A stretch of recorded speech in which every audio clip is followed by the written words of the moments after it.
You're listening to an Airwave Media Podcast. Christopher Media, let's make some noise. Let's go. Hurry up. It's not my fault. Just shut up and run. Hold it right there. Harry was a small-time crook. Oh, boy. Till he opened the door. Oh, no, we're not ready for your audition. Just take him. He's ready. You ready, right? To a really big break. Quit acting like the good guy. You got your partner killed. You killed him. See, this is what I'm talking about. Old school method. Get me Gabe Perry on the phone. But he'll need a real cop. Detective lessons tomorrow for your acting. Oh, you're the consultant. If he wants to act the part. You must be Gabe Perry? still gay? Me? No. I just like the name so much, I can't get rid of it. So what do you do? I'm a private detective. She thinks I'm a detective. Of all the idiot things to do. My sister was Honey, murdered. Are you going to help me? I gotta check my schedule. How do you help me, Harry? Because if you're not going to help me, find somebody else. So sometimes I have other. My caseload is pretty. Thank you. From Shane Black, the creator of Lethal Weapon. Do not play detective. Moron. Go home before the bad guys do something bad to you. 2 corpses in 3 hours. I mean, that's unusual, right? Yes. Comes a mystery. It's a frame up. First things first. Do you have the corpse? I got rid of it. You threw it away. Look up idiot in the dictionary. You know what you'll find? A picture of me? No.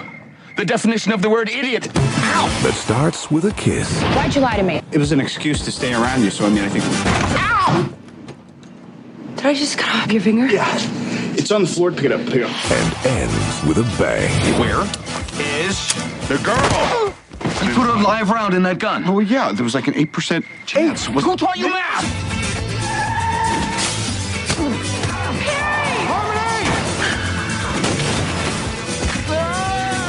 Robert Downey Jr. What do you think? I'm stupid? Val Kilmer. Yes. I think you're stupid. Kiss, kiss, bang, bang. Oh, hell. Kiss me. What? Kiss me.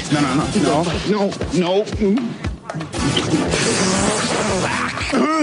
These lessons suck.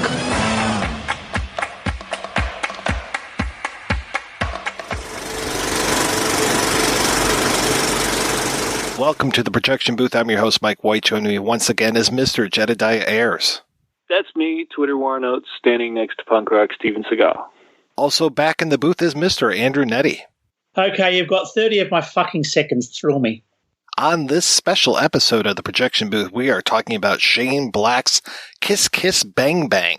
Released in 2005, the film stars Robert Downey Jr. as Harry Lockhart, a 2-bit thief who lucks his way into a Hollywood audition, which puts him on a very crooked path of playing detective, along with Val Kilmer as Gay Perry. The film pays homage to pulp detectives of old by way of the slick writing style of Black and his directing debut. If you haven't seen Kiss Kiss Bang Bang, we're going to be spoiling the heck out of this, as well as a few other Shane Black movies as we go on, so you have been warned. So Jedediah, when was the first time you saw Kiss Kiss Bang Bang, and what did you think? I was anticipating it when it came out, all the stories about Black coming back after a decade away, but I was in no place to see it during its theatrical run. I had a very pregnant wife and a 1-year-old in the house, so I did not get to see it till it was on DVD. I enjoyed it the first time I saw it, but it's one that has only grown in my estimation with each subsequent viewing. Very first time I saw it, I actually cannot remember a single concrete impression, but I know I liked it enough to keep coming back. How about you, Andrew? Similar to Jed, actually. I think I can't remember when I saw it. I think I saw it on DVD about 10 years ago. I thought it was okay. I mean, but I didn't think it was brilliant. It didn't really stay in my mind. It was a film that, and then I only rewatched it. Well, I know we were originally going to do this podcast last year, and then we got sort of delayed a bit. But I rewatched it late last year. I rewatched it again more recently. It's grown on me. I was reading some commentary about the film that said that it actually is a best watched once, and the initial impression that it leaves with you. But I disagree with that. This is a film that actually has grown on me and impressed me more the more times I've seen it. I actually saw this in the theater. I was very happy. I went to see this with my friend Mike Thompson, who's been on the show before, and I didn't really know anything about it going in, and I was just delighted by it. He had told me a little bit about the script. He had told me a little bit about the end scene of Robert Downey Jr. in the hospital, Harry in the hospital, and just that it was supposed to be a lot more people coming in, all the dead people that come in, including Elvis and a few other folks. That got me hooked, and I fucking love this movie. It has, every time I watch it, I catch something new. I love the way that the dialogue is, and this movie really, I mean, I grew up watching Robert Downey Jr. movies. I went to see Less Than Zero in high school, saw Weird Science when it was on cable all the time, but I also got to see the decline of Robert Downey Jr., and this was the movie that really put him back on the map for me. And so when they cast him as Iron Man, I was just like, okay, that's cool. This is the perfect role for him. Coming back as a recovered alcoholic drug abuser, just like Tony Stark is.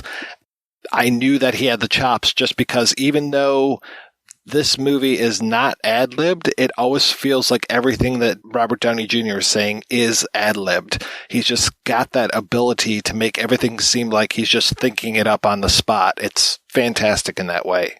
When I saw this first time, what I'd actually seen of Downey Jr.'s previously, the most recent thing, and it was probably Less Than Zero. So it was certainly a considerable jump in my estimations on that one, that's for sure. Yeah, I had seen him in The Singing Detective, and even though, friend of the show, Keith Gordon directed that, I was not that impressed with Singing Detective. I don't know if it just kind of put me off the whole conceit of it, the whole Dennis Potter original, and just the way that it kind of played with the detective with the horrible psoriasis versus the dreams, the fantasies that he had. And I was just like, okay, well, that was okay. But yeah, I guess before that was probably like Bowfinger, which I barely remember him in, or U.S. Marshals, where I could just tell that, he telegraphed everything in that movie. That movie, well, it wasn't that great of a movie, but it was halfway decent. I have to put a plug in, True Believer. The first of a couple of James Woods films I know that James Woods is a bit of a bugbear with you. He never returns your phone calls, Mike. Yeah, I thought he was quite good in True Believer, that crime story. And I loved him because I lived there in the 1990s, and it's the only American film I've ever seen that's been sit there. I loved him in Air America, the one about the secret CIA airline in Laos in the 1960s during the Secret War in Laos. But yeah, it's pretty sparse aside from that leading up to Kiss Kiss Bang Bang, that's for sure. Well, he made a big impression on me in Shortcuts. I worked at a movie theater when Natural Born Killers came out. I saw it, probably 5 or 6 times in the theater. Richard III also was a big one for me. I actually saw U.S. Marshals at the theater and enjoyed it. In Dreams, the Neil Jordan movie, I remember having really hot and cold reactions to it. Not a very good movie, but something I thought was a lot of fun just to look at. And I remember feeling like he was particularly effective in it. Of course, I was a much younger person then. I totally missed that he was away. I do remember that people were making a big deal about his comeback, but really Shane Black coming back was the big interest for me going into it. And it was funny seeing Shane Black, because I grew up with Lethal Weapon and Last Boy Scout and Monster Squad and all that stuff. It's funny when you hear Shane Black direct his own scripts. When you rewatch Tony Scott or Richard Donner, Rennie Harlan, or whoever did his scripts previously, after seeing Kiss Kiss Bang Bang and The Nice Guys, I can't help but hearing Ryan Gosling or Robert Downey Jr. or somebody like that delivering the lines in those older movies. It totally changes the feel of the movie to me. I was young enough that when Lethal Weapon came out, it had some laughs in it, but that was a very serious movie to me. It was a very serious movie, and I felt very emotionally tied to the stakes in it. And Kiss Kiss Bang Bang, I like a lot, but it doesn't. Even like Last Boy Scout and things like that felt very serious to me, and still have kind of they lean harder into some of the emotional beats, but Kiss Kiss Bang Bang was so effervescent when it came out. I enjoyed it, but I didn't feel a thing, if that makes any sense. And watching it now, I'm not sure that I feel anything still, but I enjoy it, enjoy the hell out of it. It's interesting. We never really took Downey Jr. seriously before Kiss Kiss Bang Bang. We can sort of talk about various films we saw him in. Please let's not talk about Natural Born Killers. But there's other things. But post Kiss Kiss Bang Bang, we jumped to Iron Man, but he also made that. I don't know if anyone's seen that terrific film Fur, An Imaginary Portrait of Diane, 2006. He's absolutely stunning in that sort of alternative biopic of the photographer Diane Arbus. He's absolutely amazing in that. And Zodiac, of course, which he did in 2007, which I think you're both fans of. Yeah, and he's amazing at as well. So he's not just. So he really, that was the start of the. I can't rhyme Robert Downey Jr. with Renaissance in any kind of way, but that was the start of the Robert Downey Jr. Renaissance, wasn't it? The Downey-sance? Junior-sance. Thank you so much. Yes, the Downey-sance. He really took off after that. And I did see Good Night and Good Luck as well, but I can't remember what he was in that. He started going up at that point, and I think Val Kilmer had already started going down, and now it's like Val Kilmer just has these like dead cat bounce moments where you're just like, oh, I remember how much I like Val Kilmer. Oh, wow. Yeah. But most of the time it's like, what is this straight to DVD garbage that I am sitting through? Because there are so many awful things that he's been in lately where you're just like, please give me the Val Kilmer of old, because that's the guy who I really loved him so much in so many of the movies that he did. But now it's just not there. And just the chemistry between Downey and Kilmer, oh my God, it's fantastic. And Kilmer's another guy. I mean, some of these exchanges that they have, the whole thing about the talking monkey. I got $5, Des. You could still get him. Really? That's funny. I got a 10, says pass the pepper. I got 2 quarters, sing harmony on Moonlight in Vermont. What? Talking money. A talking monkey? Talking monkey, yeah. Came here from the future. Ugly sucker, only says ficus. I noticed that in their filmographies, both of them have a blank spot in 2001 releases.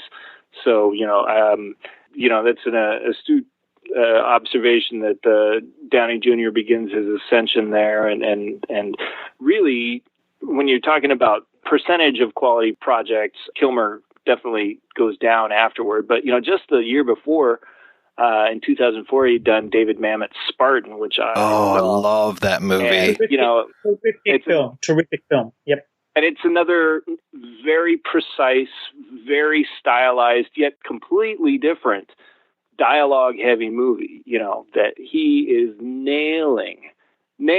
So, yeah, it's like, I don't know. It's not like his quality of performance had dropped off at that point or something, but to do those 2 movies essentially back to back, I don't know how he didn't have just a huge decade. And I also liked Wonderland, which came the year before, and I was a huge fan of The Salton Sea from 2002. Oh yeah, I have a soft spot for The Saint, which actually is a terrible film, actually, but really, I saw in a cinema in Czechoslovakia in 1997, or the Czech Republic as it's now known, in 1997, and just really liked it. But isn't he supposed to be incredibly difficult? I mean, I wanted to see that Making of the Island of Dr. Moreau documentary. Oh, it's fantastic. That documentary is wonderful.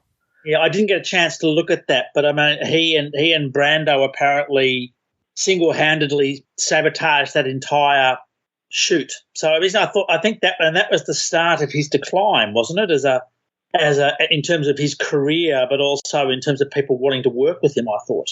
Yeah, that's probably fair. If you watch the commentary on Kiss Kiss Bang Bang, sometimes people get a reputation that you're not sure it's entirely deserved. And he's great in Kiss Kiss Bang Bang, and it's clear that he gives a great performance in it. But man, the commentary track, you can almost hear Downey Jr. and Shane Black just kind of like, oh my God, we're working with this guy again. Oh, he's just kind of taken over, and it's He's funny sometimes on the commentary track, but it's like, kind of getting a glimpse of what a handful he could be. I suppose there is also the sense from Kiss Kiss Bang Bang that potentially Kilmer is actually playing himself. Speaking of Dr. Moreau, very early in Kiss Kiss Bang Bang, when Robert Downey Jr. stumbles into the audition, and Larry Miller's line about his method acting, he's like, "Oh, Brando." That made me think that's actually a Val Kilmer reference. He's referencing Dr. Moreau presence here in the room. Going back to your earlier point, Jed, I can see what you're talking about when it comes to the seriousness of Lethal Weapon, Last Boy Scout, even Long Kiss Goodnight.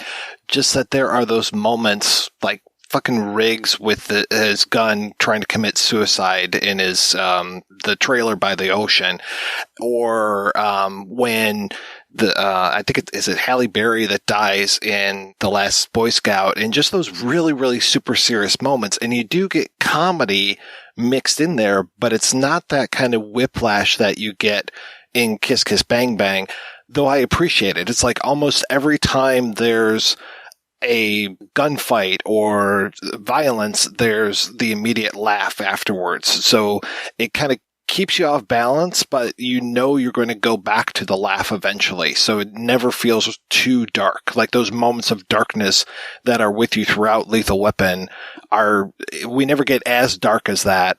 And I think we get much more light than that. Yeah. And now when I watch Lethal Weapon, which I still do, I probably watch it once a year at this point, I hear Ryan Gosling coming out of, I hear the way he would have delivered those lines directed by Shane Black rather than Mel Gibson, and it's a totally different movie. And, it's one, I love Lethal Weapon, but frankly, I'd like to see the Shane Black directed version now. If I could pick anybody to just keep making movies every 2 years, at least if we got to get buddy crime movies, I'd do Shane Black. I'd be up for re-upping that every couple of years, for sure. People talk about the Shane Black formula. I read commentary talking about the Shane Black formula, and obviously that thing. One of the things is what you just picked up on there, Jeb, which is the whole buddy movie thing. He does great buddy movies. He's also dark as fuck. The Last Boy Scout is an incredibly misanthropic, dark film. The Lethal Weapon films, which I don't watch every year, but they pop up on late night television every now and again, and I rewatch them.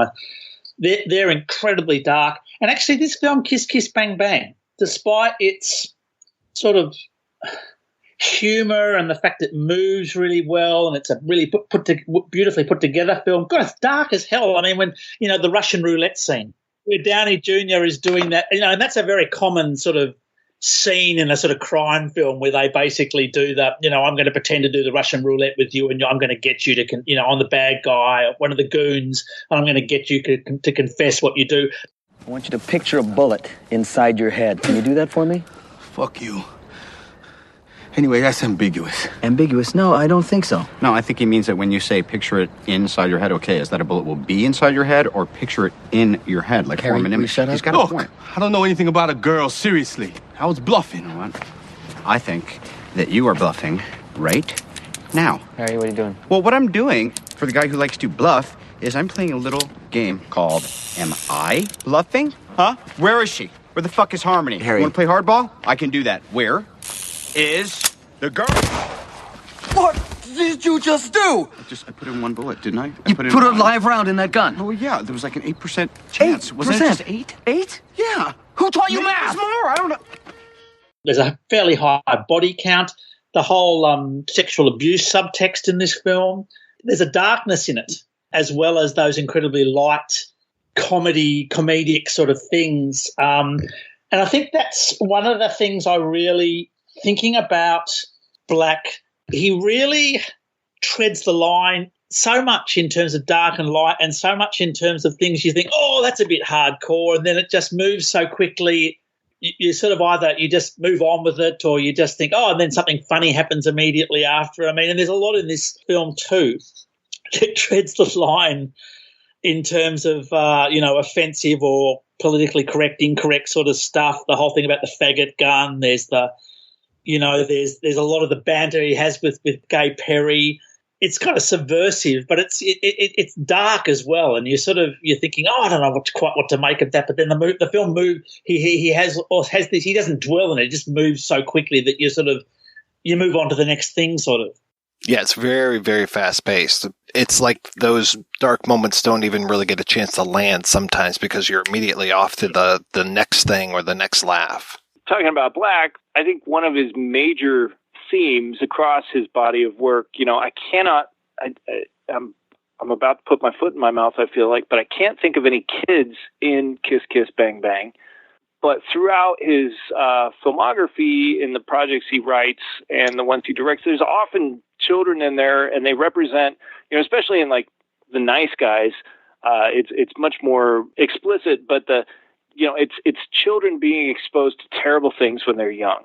So I guess you got the flashbacks with Harmony and her sister and the domestic abuse, and even Harmony gets hit by her father right before the opening credits start. He rears back his fist to slap her, but it plays as a laugh, really. She's pretending to be sawed in half and screaming, and they open the basket, and she's like, I'm going to be an actress, and he hauls back to hit her, and freeze frame and credits. But it's children dealing with incredibly dark things, whether it's straight for laughs like Monster Squad, where it's, children are the only ones really equipped to deal with the horrific apocalypse about to descend on them, or it's very explicit in The Nice Guys, where you have children. When you look at Lethal Weapon and The Nice Guys, and the reason I hear Ryan Gosling coming out of Mel Gibson's mouth now is that, Ryan Gosling, he's the drunk, burnout, lost his wife guy, and he's a horrible father. He's a horrible father, but his daughter's okay. Yeah, he talks about how upset he is about his daughter's prospects when, being exposed to pornography and the loss of etiquette between gentlemen and ladies. The time of gentlemen and ladies is over, and she's going to deal with the Chets of the world for the rest of her life. But there's this dichotomy between all kids are being exposed to terrible things throughout his films. Some of them turn out fine, and some of them turn out fucked up. It doesn't seem to make that much of a difference what they're exposed to. There seems to be an equal number of real turds and real gems between the kids exposed to things. So if I had to pick one major theme throughout his work, that seems to be the thing. I'd be interested in hearing more about his childhood, maybe, or siblings or people he knew growing up and how they turned out. I would be really interested to find out what his relationship was like with his father, just because you get that moment. You talked about how Harmony's father was abusing the sister, how he was hauling back to slap Harmony. You get that moment almost at the very end of Kiss Kiss Bang Bang, where all of a sudden Gay Perry and Harry start talking about their fathers, and it just kind of comes out of nowhere. How about you, Harry? Did your father love you? Sometimes, when I dressed up like a bottom. How about yours? Well, he used to beat me in Morse code, so it's possible, but he never actually said the words. Where did this come from? This just seems so out of left field. I mean, it's fucking hilarious and sad at the same time, which really encapsulates all of Black's work for me. But it's just like, where did this come from? Yeah, is this kind of like what we're dealing with here? Is this whole bad father thing that goes throughout the entire movie? I mean, the bad guy in Kiss Kiss Bang Bang, good thing I gave a spoiler warning, is Dexter Fletcher, and this whole idea of him setting up all this stuff so that he can get this money and then killing people. And he's, the heart of the story is a bad father. The thing that I love so much about Kiss Kiss Bang Bang, and that makes the movie stand out so much for me, is the use of the voiceover and how the voiceover plays with time, plays with the film, that Harry is in control of the film and how we see this. And he's this director. At the same time, he is a player, and just the way that he is in control of going back and forth, and that the film actually stops, that you're trying to figure out, is this the present? Is this a flashback because we are hearing Harry talk about things in the past, but he's also talking about things in the present? Then he will do flashbacks within the story. He will do cutaways to like the first woman that he meets, and we see her getting her head ripped off in a monster movie when she says she's an actress. Just all those things that he shouldn't be privy to, but we're seeing as an audience member. It's very reminiscent to me of Sunset Boulevard, parts of that. You know, especially that first scene where we see him by the swimming pool, and the narration really made me think of Sunset Boulevard and the narration in that. Linking to this, one of the things I found most fascinating in this film, and I didn't pick it up on the first viewing, and I picked it took me about 3 viewings to start picking up that this is really how sophisticated, and the narrative is the narration is a big part of this, how sophisticated the story is. In a sense, it's like a metafiction. The way that it thinks and talks about itself, it's a very self-conscious film. There's stories within stories. There's also the whole ways that it riffs off pop culture. I love the whole pulp author Brett, the Brett Halliday, Johnny Gossamer novels aspect of it. I thought that was just terrific, and that comes in and comes out. So it's actually a neo-noir set in LA, which has this really convoluted narrative that riffs off so many films, but within that there's also this sort of meta-narrative about this pulp novel and this pulp writer who does these Johnny Gossamer novels. I love the fact that Harmony is the one reading them. So she's a woman, and of course the accepted sort of wisdom about pulp, which I think is quite incorrect, is that only men read pulp fiction and only men read crime pulp in the 50s and 60s and 70s. I think that's totally false, and I love the way that Black plays with that. And I love the way it talks about itself as a whole series of interconnected stories. I'm not sure I'm sort of doing justice to it, but it's sort of, and I did foreshadow I was going to drop at least one French philosopher into this, and I'm going to drop them now, which is Roland Barthes.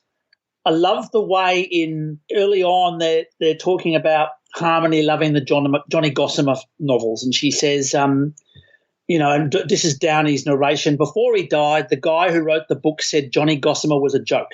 He wrote it for the money, and it was all bullshit. Harmony ignored this. She knew better. I mean, who the hell was he?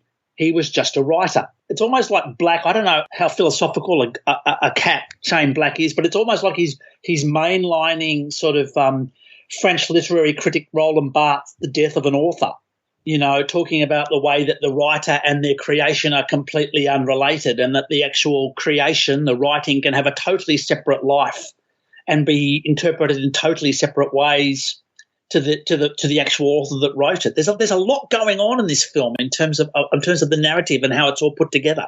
Yeah, I wonder how much of that too is his commentary on the way other directors handled his material.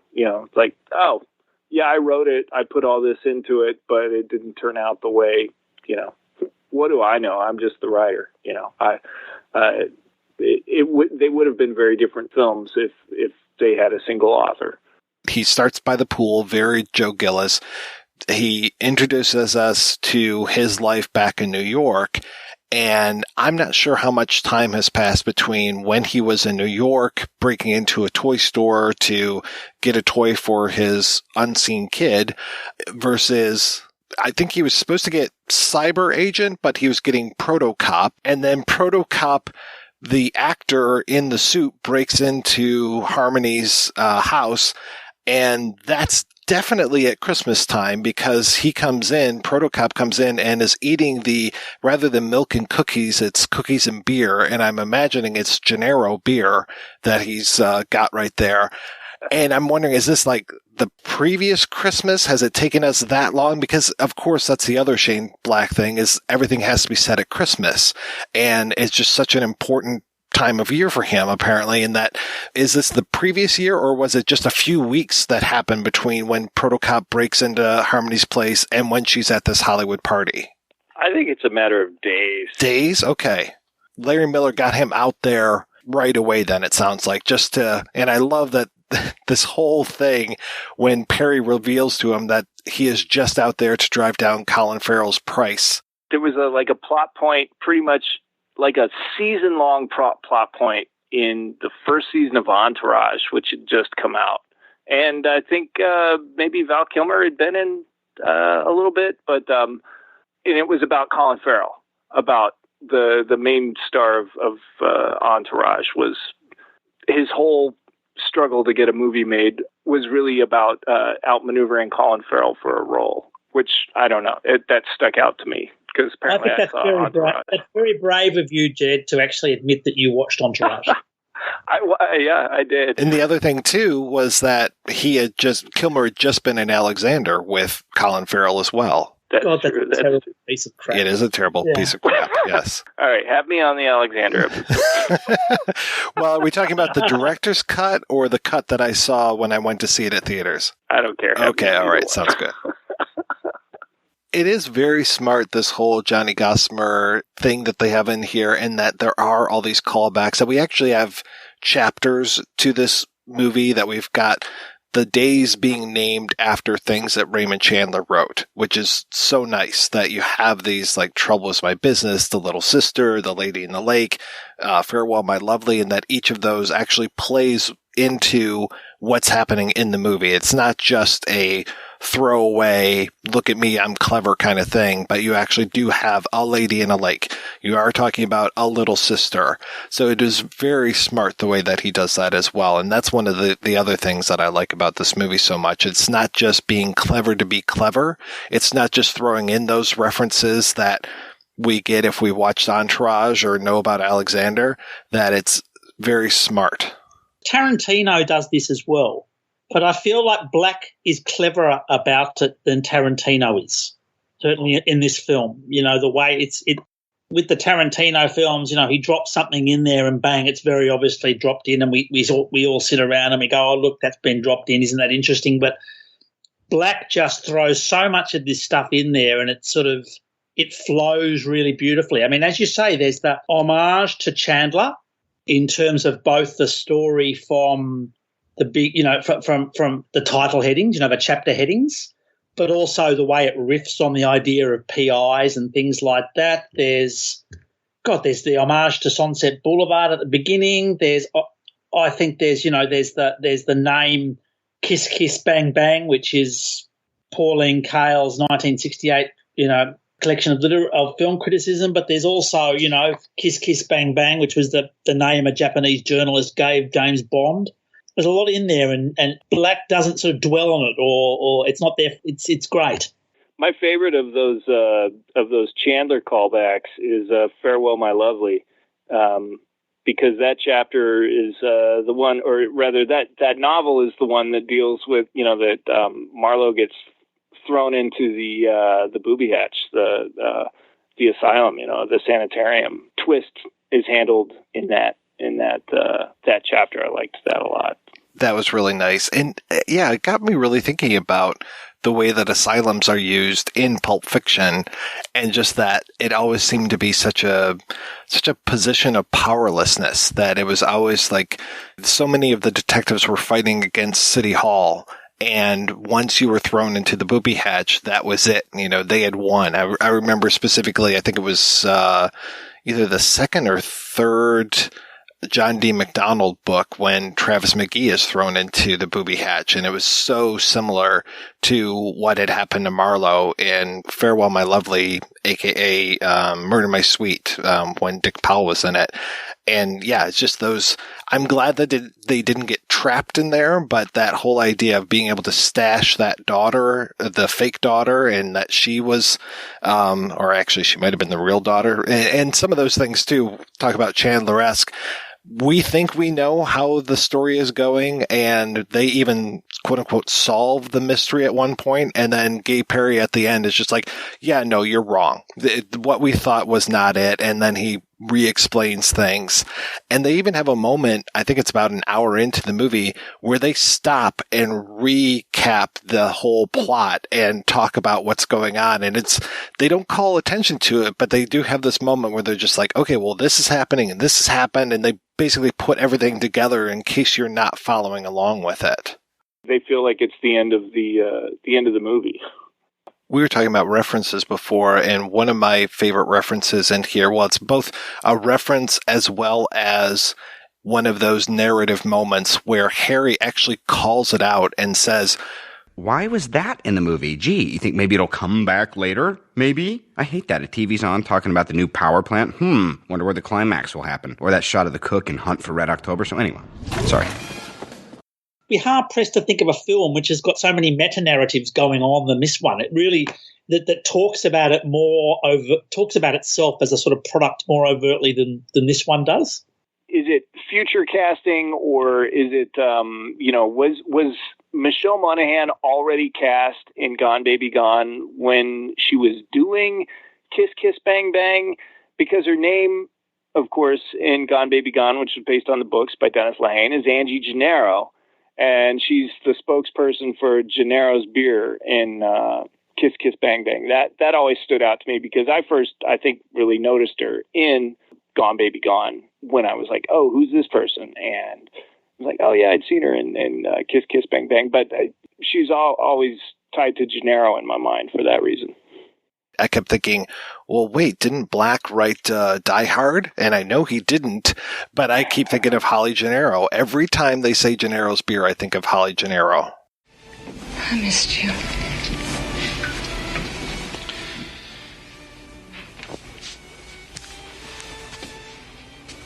I guess you didn't miss my name, though, huh? Except maybe when you're signing checks. Since when did you start using Ms. Gennaro? So what about Harry and Perry? I mean, how come we never get to hear him referenced as Harry and Perry? Because that seems like a very deliberate, like that's where you start the screenplay from. Well, it's this detective duo named Harry and Perry, and they never get called that in the movie. But I like the names, and I think Gay Perry is probably the strongest joke impression from my very first viewing. I remember chuckling about that for days. Still gay? Me? No. I'm meat-eating pussy. I just like the name so much. I can't get rid of it. Gay Perry certainly has the best lines. And I mean, that plays into that Shane Black, that other part of the Shane Black formula, which we've talked about. So not so much the buddy movies, but those sort of duos where one is sort of tough and hard and the real thing, and the other is sort of a bit softer, not stupid, but not the real thing. And they sort of buddy up. They sort of buddy up and play off each other's strengths and weaknesses. And there's this sort of very male, masculine, derogatory but very funny sort of banter between them. I thought that too, Jed. I thought, when first time I saw it, the one thing that did stand out to me was Gay Perry being gay, because how many crime films did you see in 2005 where the main character is a tough gay PI? Not a lot. And I know they've existed, but there's not a lot of them. And I mean, Black plays off that really well. And stuff that's kind of, as I was saying before, a bit borderline, but he gets away with all those borderline quips. Well, and that Perry is always right. He's so much smarter than Harry. Harry just lucks into things. And that Harry is a really not very intelligent person, that he thinks that by having one bullet in the chamber gives him an 8% chance of shooting that guy in the head. The whole thing, and this always gets me, the whole thing about the adverbs and the adjectives, that always cracks me up. I love that. And I love that he's bouncing between, and we haven't really, you mentioned Michelle Monaghan. She is so strong in this movie, and she plays such a great role too. And she's not just this damsel in distress, that she is the one who, is trying to call up to Harry's room. She hears the cops talking about something happening in Harry's room and immediately is like, oh no, I was on the 5th floor. It's on the 5th floor, and like gives them a bum's rap to go to the wrong place. That she is right there with these guys and she's figuring out stuff much faster than Harry is. And I think really there probably aren't too many things that he figures out on his own if he hadn't read it in a Johnny Gossamer novel. Clearly I'm interrupting. I feel badly. What are you drinking? Bad. Bad. Sorry, You feel bad. Bad? Badly is an adverb. So to say you feel badly would be saying that the mechanism which allows you to feel is broken. Go. Sleep badly. Bad. Excuse me? Sleep bad. Because otherwise it makes it seem like the mechanism that allows you to sleep. What? Fuckhead? Badly's an adverb. Who taught you grammar? Get out. Vanish. Yeah, I don't know that he's not intelligent, but he's not educated. He thinks fast. He kind of thinks fast on his feet. He survives. I mean, we see that at the very beginning when he ad-libs. He's not an actor, but he realizes where he's at. I'm in an audition, even though his emotions get carried away. He's got the poise to stand there and deliver the lines while the cops are looking for him, and so he adapts. He's fast on his feet. He's not educated, and Perry is very concerned with his lack of education. Who taught you grammar and who taught you math are recurring concerns of Perry's. He's very concerned about Harry's education. I agree with you, Mike, that I think Michelle Monaghan is a great character. She's great in this, and it's a three-way buddy movie. She makes it effectively into a three-way buddy movie. She brings out the harmony in it, in the relationship.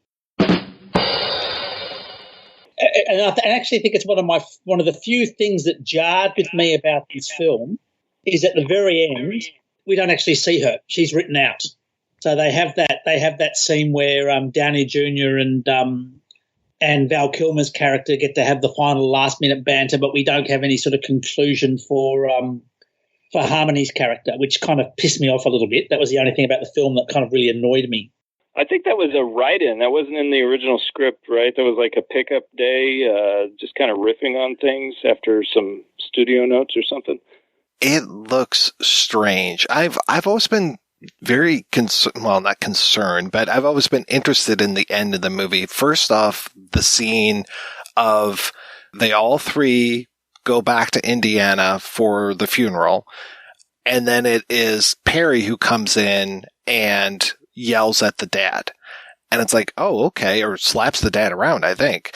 And it's just like, oh, wow, okay, why isn't this Harry or Harmony? So this is really strange that is Perry in his only real solo scene that we get. And then, that ending scene with Downey talking to the camera and then Perry coming in.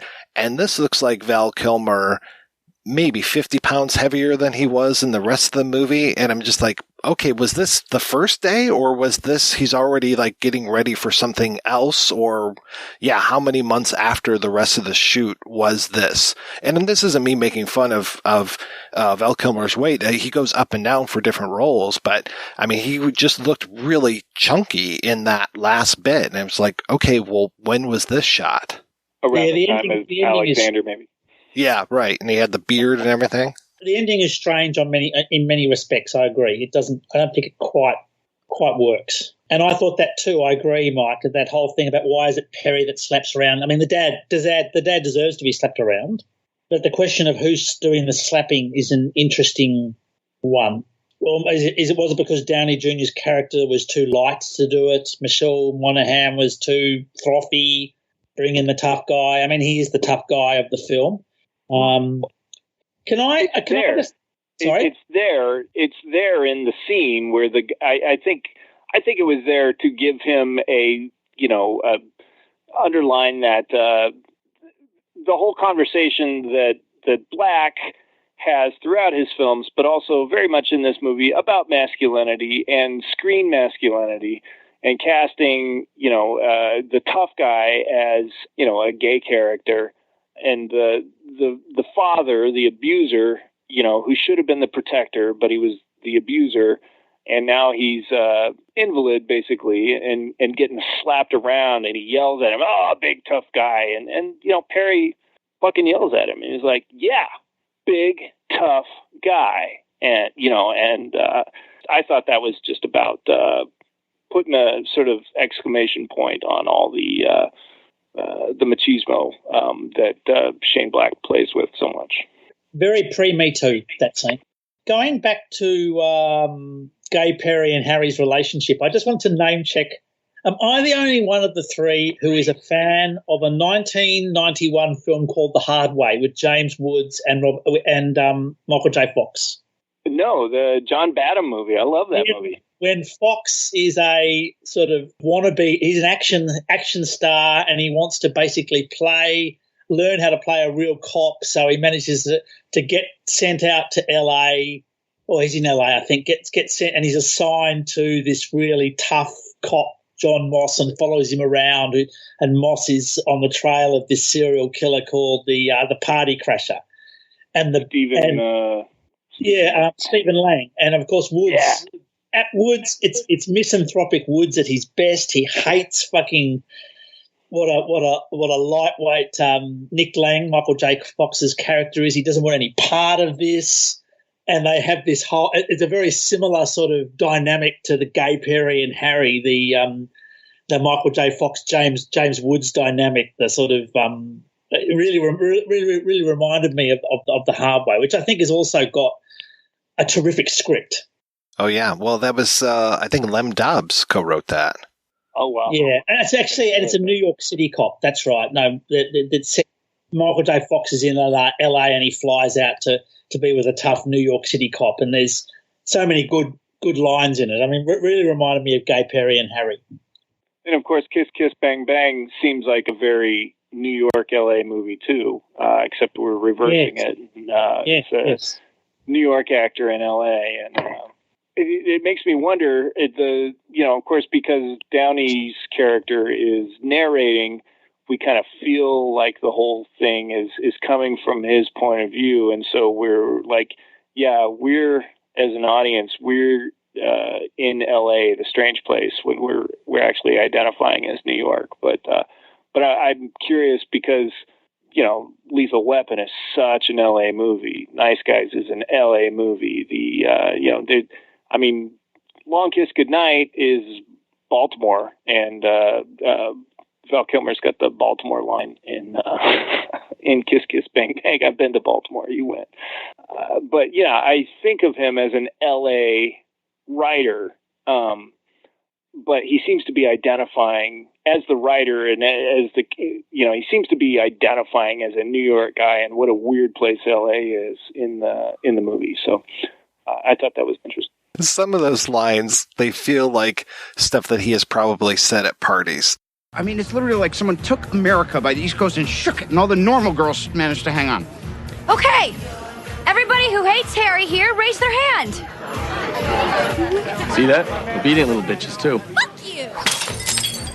There are those weird moments of surreality in here that just don't really fit with anything, but it makes me love it even more. And we were talking about Tarantino before I forget, I wanted to say that the whole Mr. Frying Pan and Mr. Fire thing, the salt and pepper team, just feel like they fell right out of a Tarantino movie. And I do love that when Dash Myhawk says, "Well now, here we all are. Ike, Mike, and Mustard." What the hell does that mean? I'm with him on this one, man. That's pretty fucking obscure. Horseshit. I hear that all the time. You do? Yeah, sure. Where, at the 1942 club? Hey, just because you didn't get in. Motherfucker, I could have got in. Hey, slow your roll, man. Bullshit. What are you going to do? Take me out here? The security. Ow! Both Tarantino and Shane Black. If I could have anybody making buddy cop movies now, it wouldn't be John Badham anymore. It wouldn't be Peter Hyams, or it wouldn't be Walter Hill. But I feel like Walter Hill is really, his stamp is all over Shane Black's scripts. And, if anybody, maybe more than any of the pulp novelists, I wonder if Walter Hill is maybe one of his biggest influences. I was afraid maybe you're going to say that if you want to see more buddy cop movies, you'd have Tarantino write them, but I think they would just drive around L.A. aimlessly and listen to the radio and nothing would happen. That was the best part of that film, Mike. I'm sorry. Are we going to have now the 15-minute discussion about Tarantino? No. We don't need to have that. Again, the Shane Black formula. The other thing he does really well is talky heavies. I love that Dash Myhawk and Rockman Dunbar. He's sort of clever, sarcastic. Well, they're probably not that clever, actually, but they sort of, they're witty and fast on their feet in terms of a good comeback. I love that, and Black does that so well. It also reminds me of those heavies in The Last Boy Scout, Milo and his gang. I just think that some of the dialogue in that when... See, Jake, here's a man who knows when a situation is untenable. Good word. You like that word? And you do have that envelope, don't you? Better give up, Jimmy. We're dealing with a couple geniuses here. All right, man, just leave him the fuck alone. Leave him alone, sure, whatever you say. Jake attacks his job with a certain exuberance. Shit. We're being beat up by the inventor of Scrabble. Still in a good mood, Jake. Kick him again. No, all right. When is it Bruce Willis has got the gun in the glove in the puppet, and he's doing that sort of comedy routine when I just think that I just love the way that Black does talky hippies. I think they're really funny. I cannot say enough good things about The Last Boy Scout. I love that movie. And I came so late to that movie, and when I saw it, I was just like, where were you all my life? I just love that. To go back to Die Hard, that's a better Die Hard 3 than Die Hard 3 was for me, because it just has that same formula.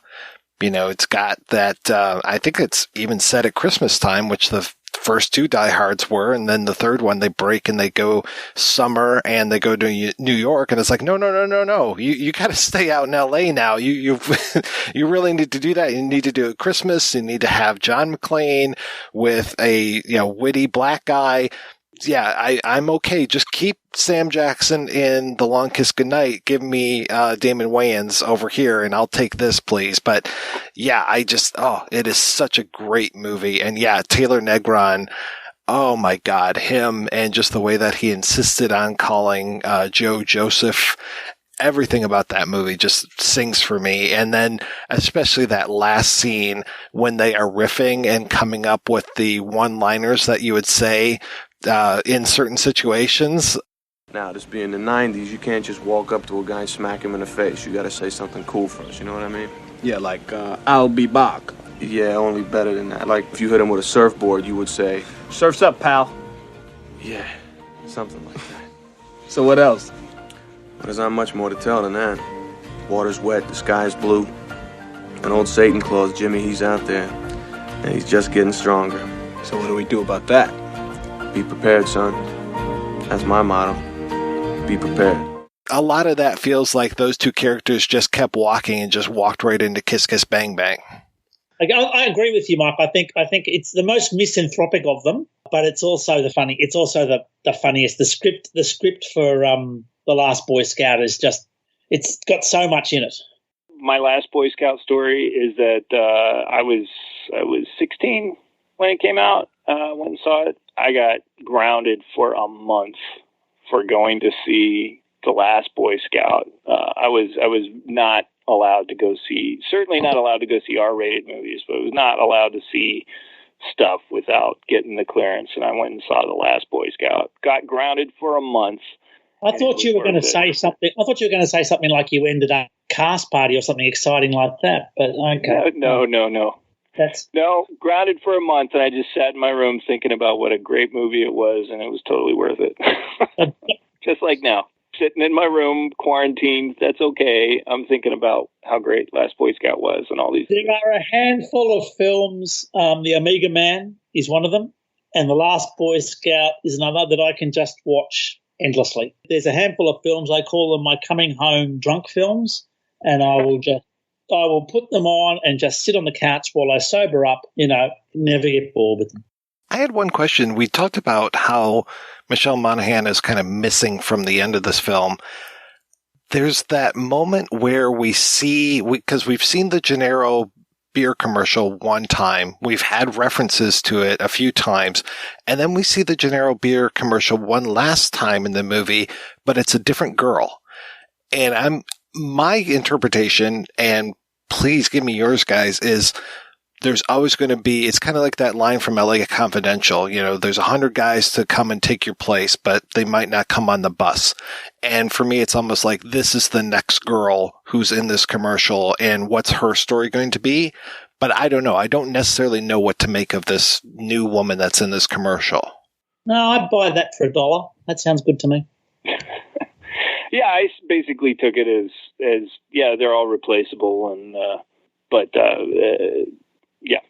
I didn't put much thought into that. Is that a real beer, or is that a made-up beer? I think it's a made-up beer. That's why I'm wondering, was it changed to Gennaro's because she was already in the running for the role of of Angie Gennaro in Gone Baby Gone, or not? Or was it just a play on generic? I mean, we had stupid beer commercials in the States, believe you me. The talking frogs were probably some of the worst ones, but so having a bear there saying, "What do I know? I suck the heads off fish." it's not too much of a stretch. You know, one time I shared a meal with one of the Spuds McKenzie girls, and yes. How long? How were you? 25 years later, it was weird. How long were you grounded for that? I should have been grounded. I was having a weird delayed puberty there. Did you guys get a chance to read the actual Brett Halliday book that some of this is based on? I did today. So I didn't, I just kind of, I mean, they're very light. I skimmed through it pretty quick, just kind of looking for what was kept and what was gone. I was really impressed with it. I really enjoyed that book. Why are you so shocked about that? Well, first I was impressed that it was so similar in a lot of ways, that a lot of those beats, I mean, because it's what Harry keeps saying, you know, there's two cases and the two cases come together, and our case, they're the same thing. Again, it's that kind of LA Confidential thing of like, you know, I think your case and my case are the same case. And it's very much like that other case. It's the case that Perry's working on that eventually runs into the Allison Ames case is the case that Mike Shane is working on through this. As far as why I was so impressed, it's just that I read that when we were talking about doing this back in December. I don't necessarily retain that much that easily because I'm always reading. And I can remember so many clear passages of that, like so many months later. It just really hit me with how good the prose was. And I had been completely unfamiliar with Brett Halliday, a.k.a. what was his real name? It was David Dresser. Sorry. David Dresser. I was unfamiliar with his fiction completely. So I was just like, well, great. Now I have a new author to read. I read a couple of the Mike Shane books just this week. The other movie I had seen was one called Dressed to Kill from, I think, 1941 that he had written as an adaptation of somebody else's novel, I guess. It seemed more similar to me to Kiss Kiss Bang Bang and the Shane Black sort of rhythm than reading the novels did. And I'm not sure why that is. I'd have to watch it again. It's been a couple of years since I'd seen that movie. But yeah, I was like, oh yeah, I can definitely feel Shane Black picking up on this kind of rhythm, this sort of banter and you know, almost more like screwball comedy than detective noir of the mid-century. I guess the other reason, too, why I was so surprised was just that he was able to take so many of these plot points from this 1941 novel and work them into a 2005 story so easily that they were able to be translated like that. Because that whole core story of the rich man who has the fake daughter in order to get, what was it, the wife's inheritance or something. And I think, is it the wife that's locked up in the booby hatch, or that she's like kind of out of commission through a lot of it? And just like all of those little beats and stuff, and that it's Mike Shane, but then there's also this reporter character, and the reporter is kind of like the Harry Lockhart character, which is interesting that Mike Shane is basically the Gay Perry character and he's front and center. And it's like you were to take the side character and flip it and make him the main character. And that's what I thought was so interesting too, is the way that he was able to take those tropes and flip them around so that it's basically the sidekick. You know, it's kind of like Big Trouble in Little China, right? Where it's like really the sidekick is the guy who's actually getting things done, and the main guy is, you know, just kind of hanging around. And Harry is very much like he lucks into things, where it's, you know, Gay Perry who's the one who's actually very grounded and doing real detective work. Yeah, they kept the underwear thing and the bodies. You know, in the two Mike Shane books I read, they both have just bodies showing up. You know, planted in Mike Shane's hotel room, or you know, I don't remember him peeing on either. No, I don't think he pees on. But it was like, oh, this must happen in like every Mike Shane story is, a body shows up. Somebody thinks, you know what, the other 20 times somebody tried to pin a murder on Mike Shane, it didn't go so well, but this time it's going to work great. And that's the other thing is Mike Shane is known by everybody. Like everywhere he goes, people are like, oh, I've seen him in the paper. It's that tough detective. Everybody knows Mike Shane, but that's not in Kiss Kiss. It's that mid-century detective fiction. I mean, these guys were good at they were not always, but these long formula series, they were good at what they did.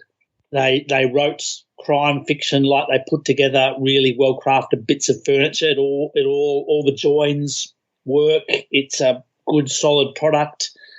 And, I mean, they're all just riffing off tropes, aren't they, that are just spinning around constantly and being recycled. I mean, I'm thinking of the Australian equivalent of Mike Shane was a writer called Alan Yates who wrote 380 novels, a large number of which appeared in the US under the pseudonym Carter Brown. And they were exactly the same type of novels as these sort of Brett Halliday novels, only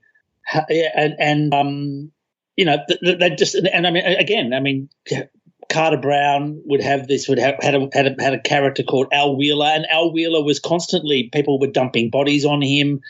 He was being called to large manors where he was being briefed on the assignment by some wheelchair-bound mogul, and it would go into all. I mean, it's just all ripping around. You know, Shane Black's just taking ripping great chunks of that off and chucking that in the script in a very free-flowing type of way.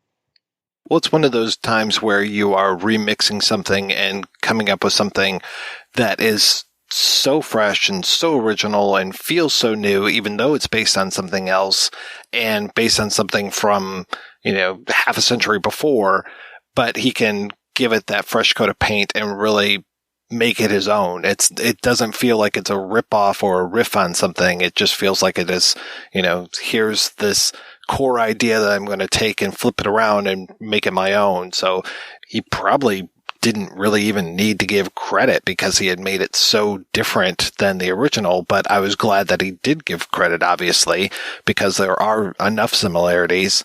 And also it brought me to Brett Halliday, where I'm just like, oh, okay. And then it also made me realize, like you were saying, Jed, that, he wrote movies and that there were other things that were based on this stuff, that Mike Shane was played by Hugh Beaumont in 5 different movies. It's like, I never knew that. I never would have pictured Hugh Beaumont as a hard-boiled detective, but okay, great. So now it's like trying to track down. I have found many versions of Murder Is My Business, the first Mike Shane movie from 46.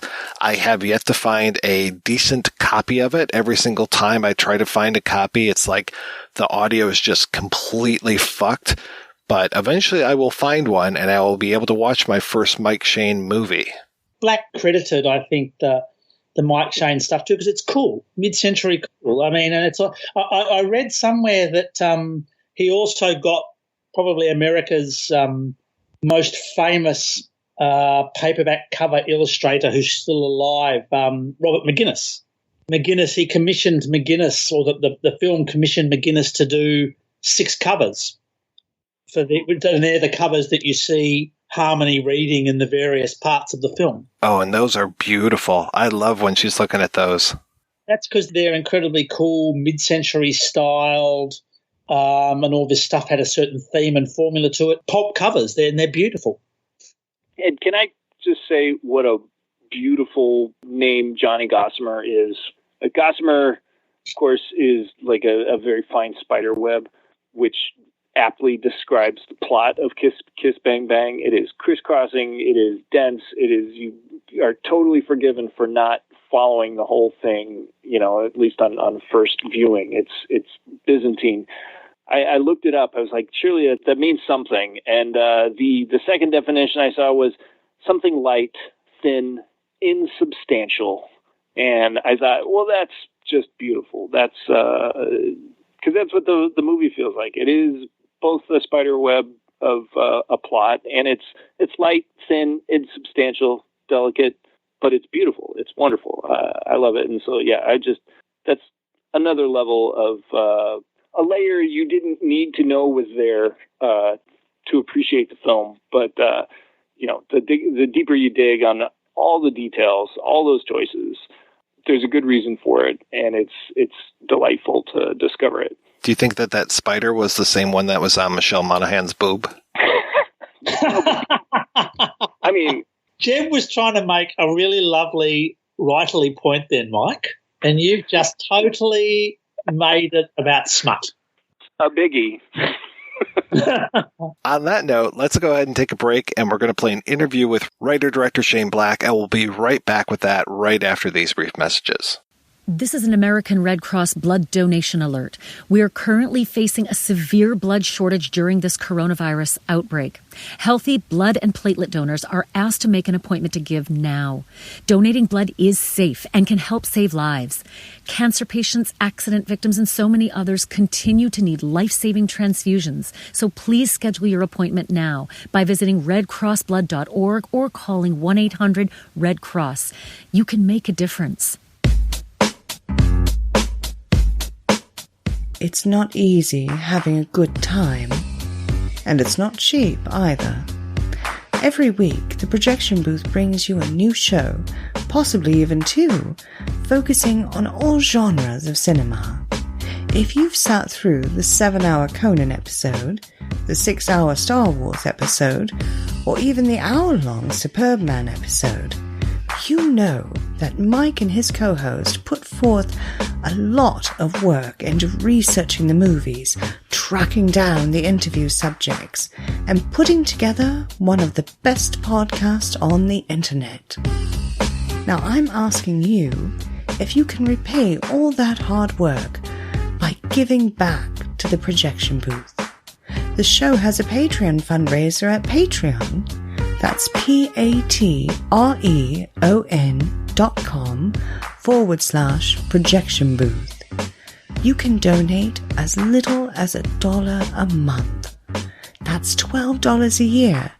At least 50 great shows and 2 terrible ones. That's the price of 2 matinee tickets. Now isn't the Projection Booth worth it? Once again, that's patreon.com/projection booth. Donate today. It's the right thing to do.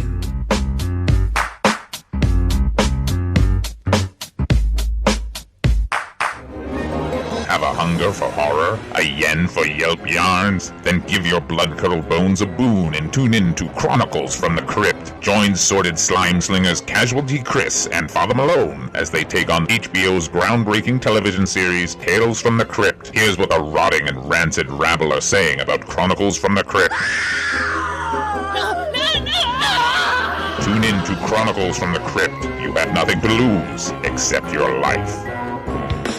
Tuning into Sci-Fi TV. Hey everybody, welcome back. I'm Brent Barrett. I'm Kevin Batchelder. I'm Wendy Hembrock. The Viewer's Guide to Genre Television. Welcome everyone to a special supernatural-focused bonus Hello everyone, show. and welcome to The Fae Files, a family of podcasts for the genre-loving television viewer. Welcome to Saturday B Movie Reel. Hi everyone, welcome to the study group. group. Welcome to the top genre characters of all-time countdown. And tonight we're going to be talking about Game of Thrones Season 3. Find us at tuningintoscifitv.com. I'm Chris Cooling from Forgotten TV, and you're listening to The Projection Booth, the ultimate movie podcast. I am very curious how somebody who's working, at a temp agency and ushering at a theater ends up becoming the huge screenwriter in the world with Lethal Weapon. Well, there's 2 factors involved, which is that things come to fruition when they do, and they usually have their roots looking back in a lot of things that at the time didn't seem like a big deal, but were actually just moving towards that culmination. One was that I read books and I was a complete freak, loser, OCD shy kid who found refuge in just a billion books. I would just, at school, I would go off while everyone's having fun. I'd sit under a tree and read, and everyone called me Bomar, which at the time was a type of calculator. I was a Bomar in high school by the vernacular. Books. How many screenwriters do you talk to? How many big writers even who would say, yeah, I read it from time to time? It's like, I don't understand that. You just read. You read and read and read. Secondly, there was a group called the Pato Guys, which consisted of my friends at UCLA. One was Fred Decker, who I work with. Another was Jim Hertzfeld, who wrote Meet the Parents. David Fincher, at one point, was hanging out with our group. David Arnott was an actor. David Silverman was an animation director who ends up working on The Simpsons, directing that movie. Ed Solomon was part of the group, who went on to write Men in Black and many other wonderful scripts. That one class at UCLA had this most eclectic but, powerfully, ambitious and smart group. And we all lived in the same fucking house from time to time. We'd sort of go in and out. People would leave or come back. But it was this house on Parnell Avenue in Los Angeles, which we called the Pato Guys. And this place was where we all gathered. There was a sign in the window that said open 24 hours. And if you drove by and the sign was lit, it could be 5 a.m, you go in and someone's making a video. Someone's having an argument about some movie like The Sentinel with Christina Rains, There's always something there that's about these film nerds who knew each other before they were famous or successful, who just loved film, found in each other a sort of refuge and a sort of like-minded group that made it feel less lonely. Because there's nothing more lonely than writing by yourself in an attic, thinking that, the best they can hope for is that mom may read this. Because until you sell, you don't know that anyone else will read it. But with that group around me and surrounded by that degree of support that we would help each other up the ladder as each of us succeeded, in turn we'd reach back and sort of pull someone else up a rung. In that way, we helped each other. And I believe that my immersion in mystery, suspense, science fiction, all those things over the years, peppered with the knowledge of the classics, I couldn't wait to start writing. And it was just waiting for a group to support me to do that. So what's it like for you when you get to actually work with some of the writers that you're reading? Because I imagine you were reading people like Warren Murphy. Warren Murphy, who worked with me on Lethal Weapon 2, for instance, was someone I had idolized. The chance to even meet the guy or share a dinner with him would have been enough. But then the idea that he was looking to me saying, "What do you want to do, boss? Here we go. Let's write." Yeah, pretty wild. The first time someone sent me a Stephen King script, because Stephen King kept me sane through high school. I was, like I said, kind of a screwy kid, and that I would just read Stephen King. And they said, "We don't like the script he's written that much. You want to fix it?" Are you crazy? Are you just fucking with me? You want me to rewrite Stephen King? I mean, these kinds of experiences, yeah, they're very surreal. What was your relationship, or what is your relationship with Joel Silver, and when did you first meet him? I met Joel Silver back in the day when I had just written the script for the Lethal Weapon movie that I'd done the first draft. And Joel, at that point, he had been working heavily with Larry Gordon and Walter Hill. They had done 48 Hours. So they said, well, 48 Hours, that's, maybe that's the kind of guy who would want to do something like Lethal Weapon. So I met Joel on the basis of, let's do this script. He was a strange, obsessive, energized, and driven young producer. He tickled me, man. I just thought he was an odd guy, but he was fun. He wasn't married yet. He was still kind of he's mellowed a bit. I think back then he was even more energized than he currently is. And I would sit and write Lethal Weapon, rewrite it next to him in the office about 10 feet away, and then he'd walk over and say, "Hey, Joel, read these pages." And he'd say, "Yeah, it looks good to me. Fix this." It was the most natural seeming sort of partnership. I didn't realize until later that it was more difficult than that. I didn't realize until later that rewrites took a long time. My rewrite of Lethal Weapon took 7 days, sitting in Joel's office, showing him the pages. And he even said, "Look, don't, just hang on to it." I said, "What?" He says, "Don't turn it in. Hang on to it for another month. Because if you turn it in now, they'll think it's bad. But he says it's good, but turn it in a month so they'll think you worked on it." And then Joel and our relationship kind of deepened. And through the years, I found that his love of the things that in the suspense genre, particularly the tropes of noir and the tropes of 70s movies like The French Connection and Bullet, and to some extent 48 Hours in the 80s, he was kind of working within and recreating the genre that I loved. People have credited Lethal Weapon with having put a boost in the cop genre. No, it was 48 Hours. 48 Hours came first. Walter Hill was much more the guy who sort of reinvigorated that genre. Lethal Weapon, if anything, was just a follow-up to the movies I loved, like Dirty Harry, Bullet, 48 Hours, the 7-Ups, The French Connection. Tell me about The Last Boy Scout and where that came from, because that, to me, is still just such a fantastic movie, and that I can't believe that the script I consider to be even better than the final film. That was a fun script to write. I went off to a cabin in Big Bear. The Last Boy Scout was an attempt on my part to just get out of a funk. I was in a pretty bad depression over a breakup. I couldn't seem to find any way to get square, to clear my head or get out of this bad neighborhood that my brain had become, especially after dark. It was a very bad neighborhood after dark. I couldn't stop thinking negative thoughts. So, oddly, the one thing that I couldn't find a thing to distract me. I would try to read and I couldn't read. Just as an aside, I picked up a book by an author named Robert McCammon called Mystery Walk. And I started reading it, and I got engaged in it, and I liked the book. And I remember thinking, holy shit, I'm almost not feeling bad now. And I read some more of it. I actually am enjoying this book, and nothing could pull me out of it, but a piece of fiction did. So that was step one. Step two, I said, all right, time to get back to work. I hate myself. I don't know how to write. I feel that every line I've written is the last one. That's the last funny line I'm never going to write. But I still loved detectives, and I thought, I'm just going to try this. I had this notion about a detective who was once considered some kind of icon, looked upon as a patriot, a man of distinction who has since abandoned that sort of mythic status, even though he has the president on speed dial. He's really just a scumbag now who can only look to the past and the sort of vague memory of his achievements or his Boy Scout status.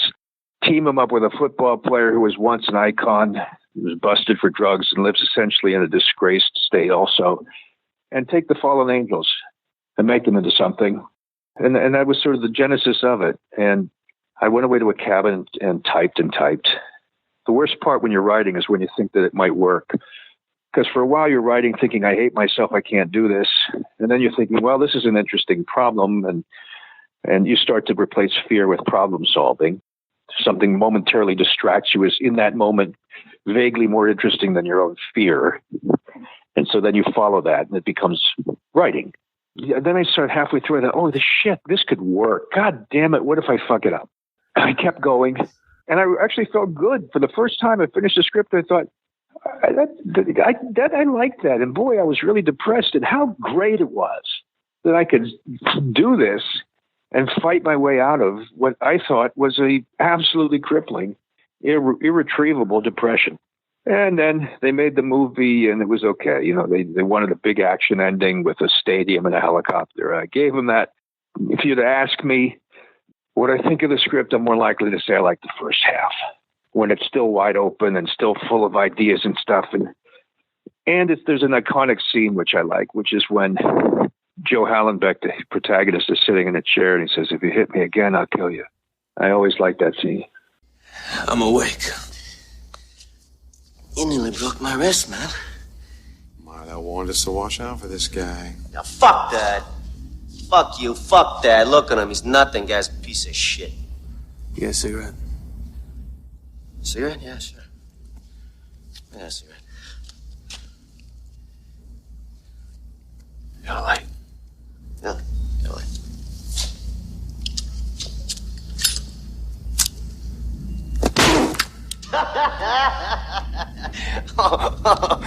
Hey, baby. I thought you were tough. See, probably he's not so bad.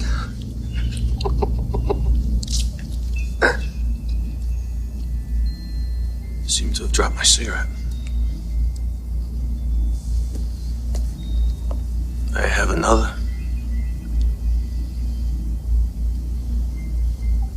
Sure.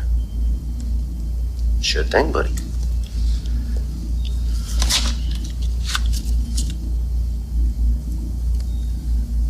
Gonna need a light. If you touch me again, I'll kill you.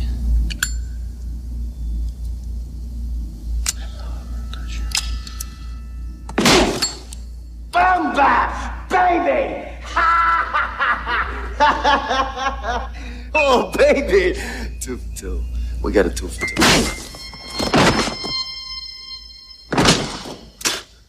Told you. Jesus Christ. You killed him. You fucking ain't killed him. He's dead. Is there a problem? You just killed Chip, Otto. You just killed him. He put his fucking nose through his brain. I needed a light. Yeah, we had some trouble. I like Taylor Negron. He was a great guy. The problem we had, oddly, was that I didn't write the character as gay. I wrote him as very sort of oily and smooth and slick, and he used a lot of big words. For some reason, when they made the movie, they thought, well, obviously that's gay. And so they cast a very effeminate man to play it in a very effeminate way. And then we had protests. We came out around the same era as Basic Instincts, which also had protests, because they said, oh, so gay characters can only play villains? Is that it? Sure enough, on set, people would show up honking horns and stuff because the press had, and even David Geffen, who championed the movie, distanced himself from it and said, somehow that this movie was bad for the gay community. I never intended that. It was weird. I was reading up about you, and I read something about you having some negative experience with maybe the Writers Guild or something after Long Kiss Goodnight. No, I don't like to harp on that because it's a victim-sounding story, but I had made a lot of money at that point writing these suspense or action scripts, and my friend Dale Lorner had called to say, hey, let me sponsor you into the Academy of Motion Pictures, not the Writers Guild, but the Academy. All it takes to get in is, I think you have to have 2 produced works of some kind of substantive merit. And I had like 4 or 5 things at that time, 1 or 2 of which were hits. And they turned me down. They said, thank you. You're welcome to reapply at a future date when you have more credits. It was obvious that they just, didn't want me. That's okay. Then it became a news story, which it shouldn't have been. Yeah, I was not heartbroken. There was a long period between Long Kiss Goodnight and Kiss Kiss Bang Bang. Were you doing like script polishing during that time? I may have helped out on a couple things. I don't remember specifically. I remember I got very depressed again, such is my nature, unfortunately. After all this sort of negativity surrounding the size of the payments that I'd been given, the sums to which these scripts had sold for became sort of, instead of just what I got paid, it was viewed as, how dare he take that kind of money for this kind of crap movie? And, some negativity. And even Peter Bart, when I sold Long Kiss Goodnight, wrote an editorial basically saying that I was a hack who'd made too much money. I think I got depressed over that stuff. What I did then was I just started hanging out with friends, driving around. I think that was also the beginning of drinking too much, crossing a line where before I had just sort of been a casual drinker. And as it approached the millennium, I think without even knowing it, I was drinking a lot more than I used to. That was part of why I didn't work too. I was depressed, I was drinking, and I was driving around like the guys in that movie Swingers, just sort of going to Hollywood events and acting like whatever, riding on the previous success and not really doing anything much to ensure that next chapter. Well, how do you come to that next chapter? Do you write yourself out of it, or how do you manage to pull yourself up by the bootstraps? Once again, I can't tell you how, except sort of providentially. Part of the joy of writing has always been for me. When I wrote, I didn't drink. I didn't go out. I didn't do anything except write. And so I knew it was time to do something that felt a little bit noble. And as my mentor, Jim Brooks, once said, if you're going to be tortured over something, why not be tortured over something noble like writing? And I thought that sounded pretty smart. So don't be tortured about relationships or drinking your problems away. You want to really feel bad? Try writing or take up golf. I sat down and wrote my way out of it. Like you say, I started typing a script and I met Jim Brooks and showed him some pages. And he said, hey, I like what you're trying here. Why don't you try some more of this? So now encouraged, I sort of took up residence in his office at the Sony lot. He was kind enough just to give me a space in which to write. And it was so tough. I was trying to be him. I was trying to write a Hollywood movie about, like a Capra-esque thing about kids in the big city. I wanted to do this sort of romantic LA piece about an actor. And it was all over the map. And at first he was very enthusiastic, but when I showed it to him, like 80 pages, he said, dude, I don't know, man. I don't know where you're going with this. It's just weird. It's kind of, and I was crushed, of course. He was my mentor at the time. I was trying to write my way out of my depression again. And so this is where it's got interesting, because I could have been crushed and used that to just back off, but some niggling little part of me, a survival mechanism, if you will, said, okay, he hates it, but there's good scenes in there, goddammit. What if there was a murder as well? What if you added a detective and a murder? And I thought, well, that I can get behind. And so I think it's my best script, and I think it is because it started out without a width or breadth of crime. And I was forced to really just try to write a relationship piece.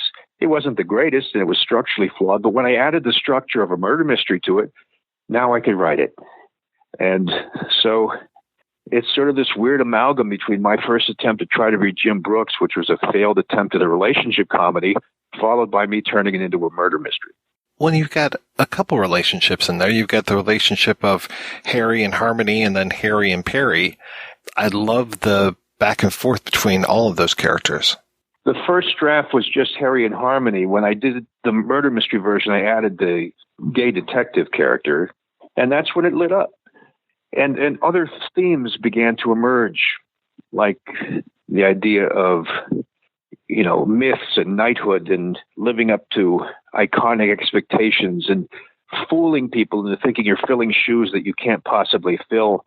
And then making the character a magician who was trying. And then by the end of the movie, in my view, Harry performs one magic trick, which is for 5 seconds, he channels the actual detective he's pretended to be and becomes that guy for 5 seconds. And it's magic. It just happens to him. And even the guy says that Corbin Burnson, Captain fucking magic. And it's true. His girlfriend, who's, you know, long ago, he sawed in half, says, Harry, do a magic trick for me. She's half unconscious when she says it. And he says, fuck it. And that gets him to stand up and do a last little trick where for a minute he becomes a detective that he's always read about and decides to finish this.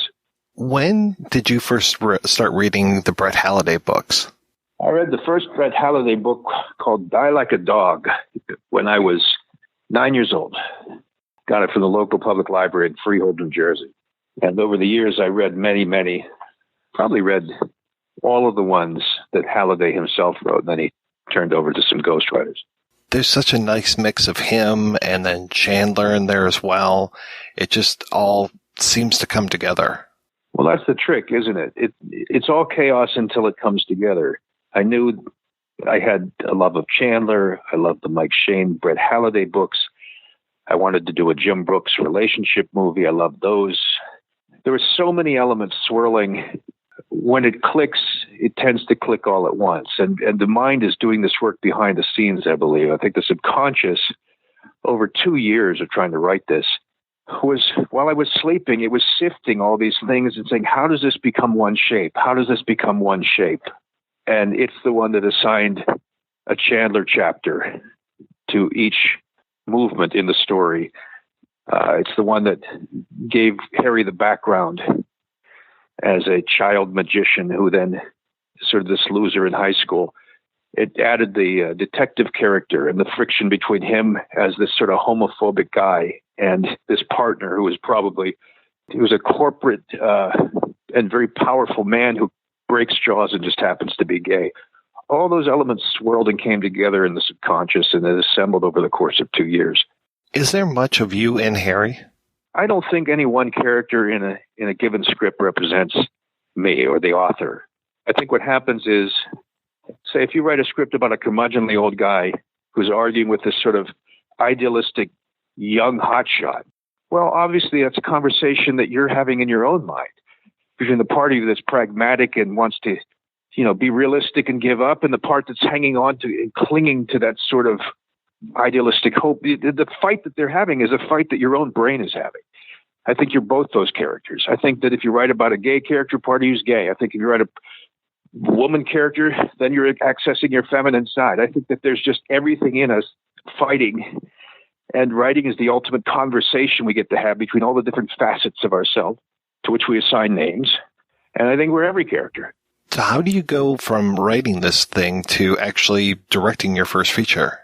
I wasn't entirely happy with the way some of the movies I'd written were turning out. There was great things in them, but certain scenes I'd watch and go, Jim, that didn't come off quite the way I'd envisioned. And I don't just mean that I envisioned a different place where he was standing or this or that. I mean that the impact of it didn't seem to come through, that there were more effective ways in my head, and I wanted to try them out. And I was warned. William Goldman said to me, I don't think you should direct. I don't know if you should. I mean, come on. We're all writers, but, it's such a different skill. And John Frankenheimer said to me, I don't think you should direct. And I just said, you know what? Duly noted on all fronts, but what can it hurt? Let's try this. I'm going to read books on it. So I read every book. I just sat and read books about directing, read about all the tricks of the technical side. Then I went through films at night, frame by frame, some of my favorites. What makes this work? There's a 3-second shot. Oh, wait a minute. There's a little, 12 frames here of something, and that's why that works. And this is 3 cuts, not 2, and that's why this works. And I would just frame by frame these films to see how the cutting worked.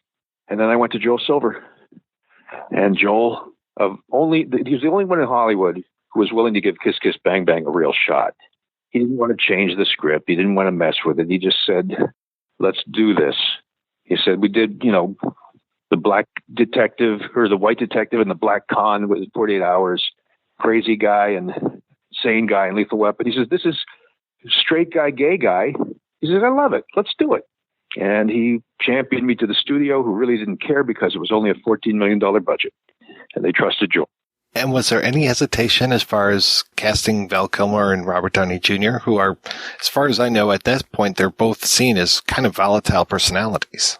The movie almost got canceled on more than one occasion because no one wanted, at that point, the most talented, actor arguably working in Robert Downey. And to my thinking, the other most talented actor working in Val Kilmer, because they had both had some damage reputation-wise. Val was seen as difficult. Robert was seen as having been in jail and been doing drugs. But you know what? I met with Robert, and he was clean, and he was insurable, and Val was great. I sat with Val, and they were hungry. They wanted a movie. They wanted to do something. These are two of the most talented people around, and they were being ignored largely because of a lot of innuendo and, bad business in the past, which, I was happy to.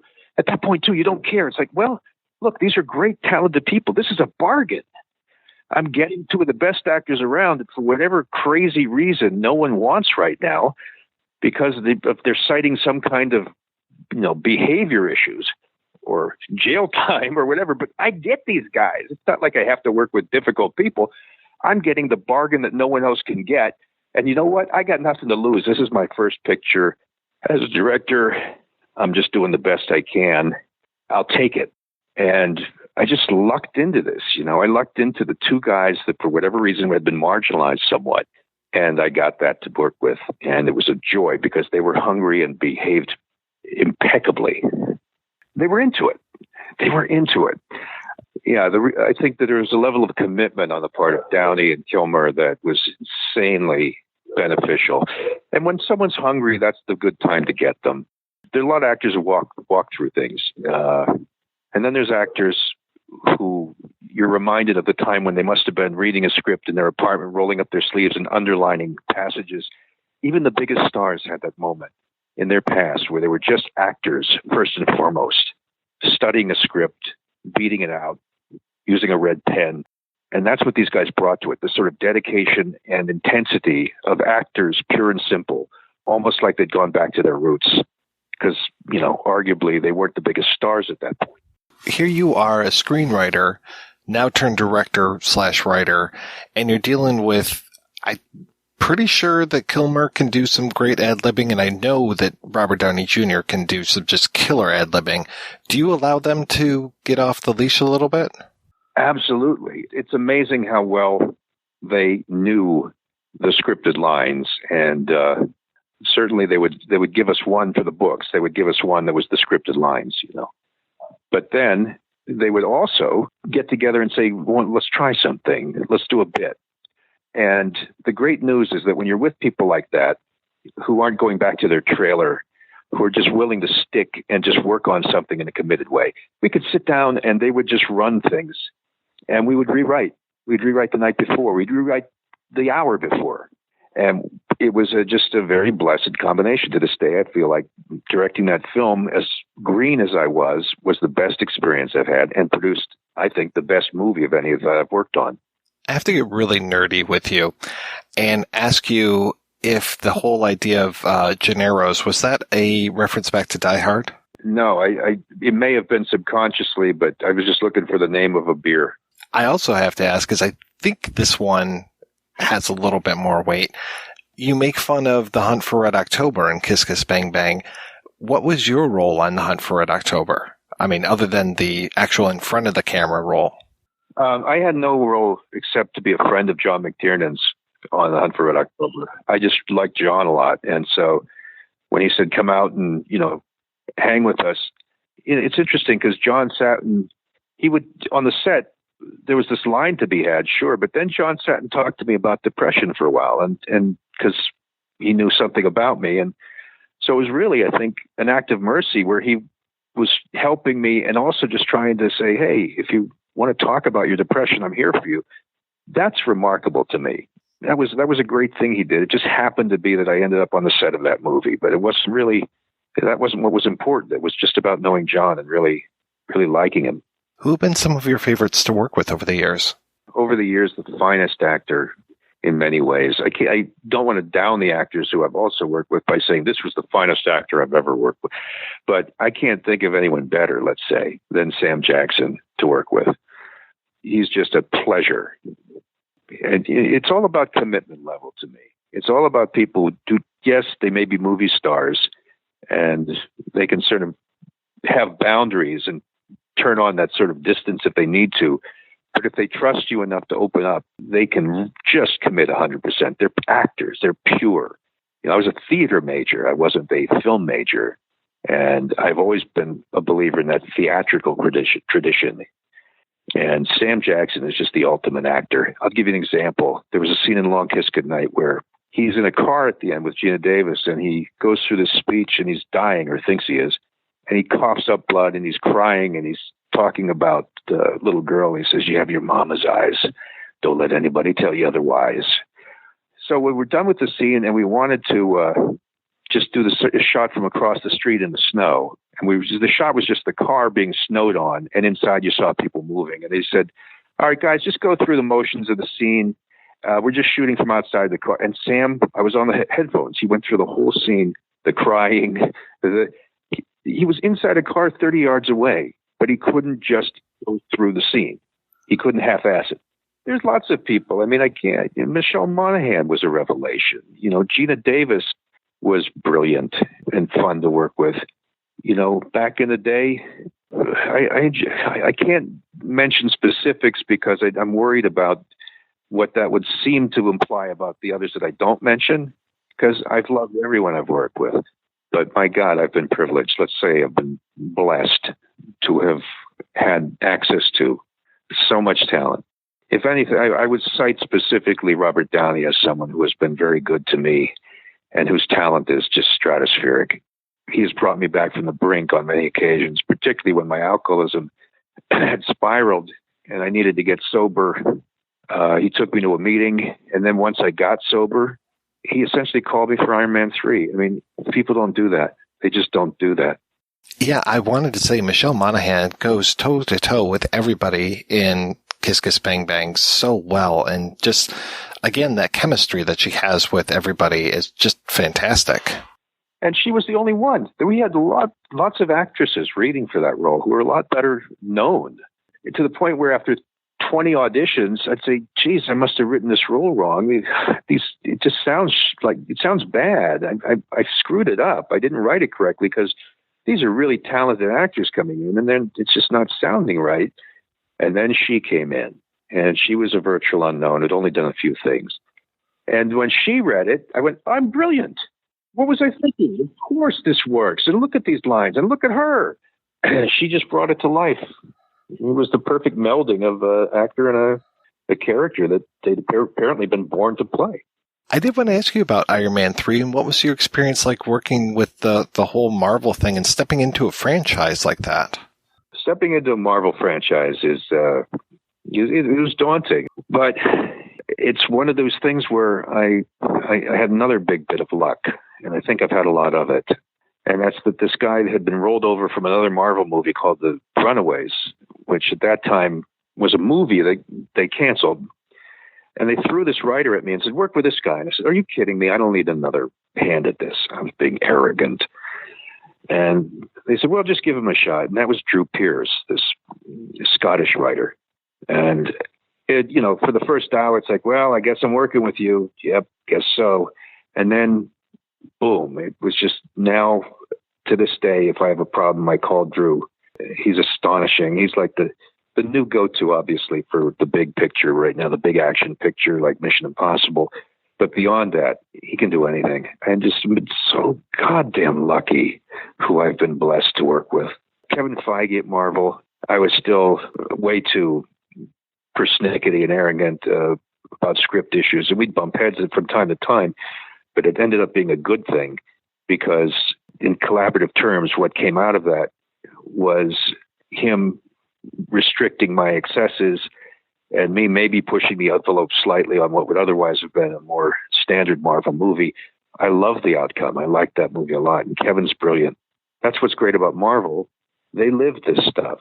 All the people there, they read comic books when they were kids. They don't want to do anything else. They don't want to take vacations. They want to make more movies about comic book heroes. So when you see the interviews with the executives at other studios talking about Batman or this or that, you realize this is an executive who's probably never read a comic book. And then you see Kevin Feige, and he's a nerd who's read every comic book. So he's, it's the difference between the creative force being actual talented, passionate nerds who happen also to be brilliant producers. So that was I'll work with those guys, but, if they would ever have me back, but my God. And when I would get persnickety, Joss Whedon would say to me, dude, trust the machine. I said, what? He said, there's a machine here, yes. But these guys know this stuff backwards and forwards. There are certain boundaries they can't go beyond. Others they will. But it's a pretty efficient machine, and maybe you should trust it to some extent. And I said, you know what? I will do that.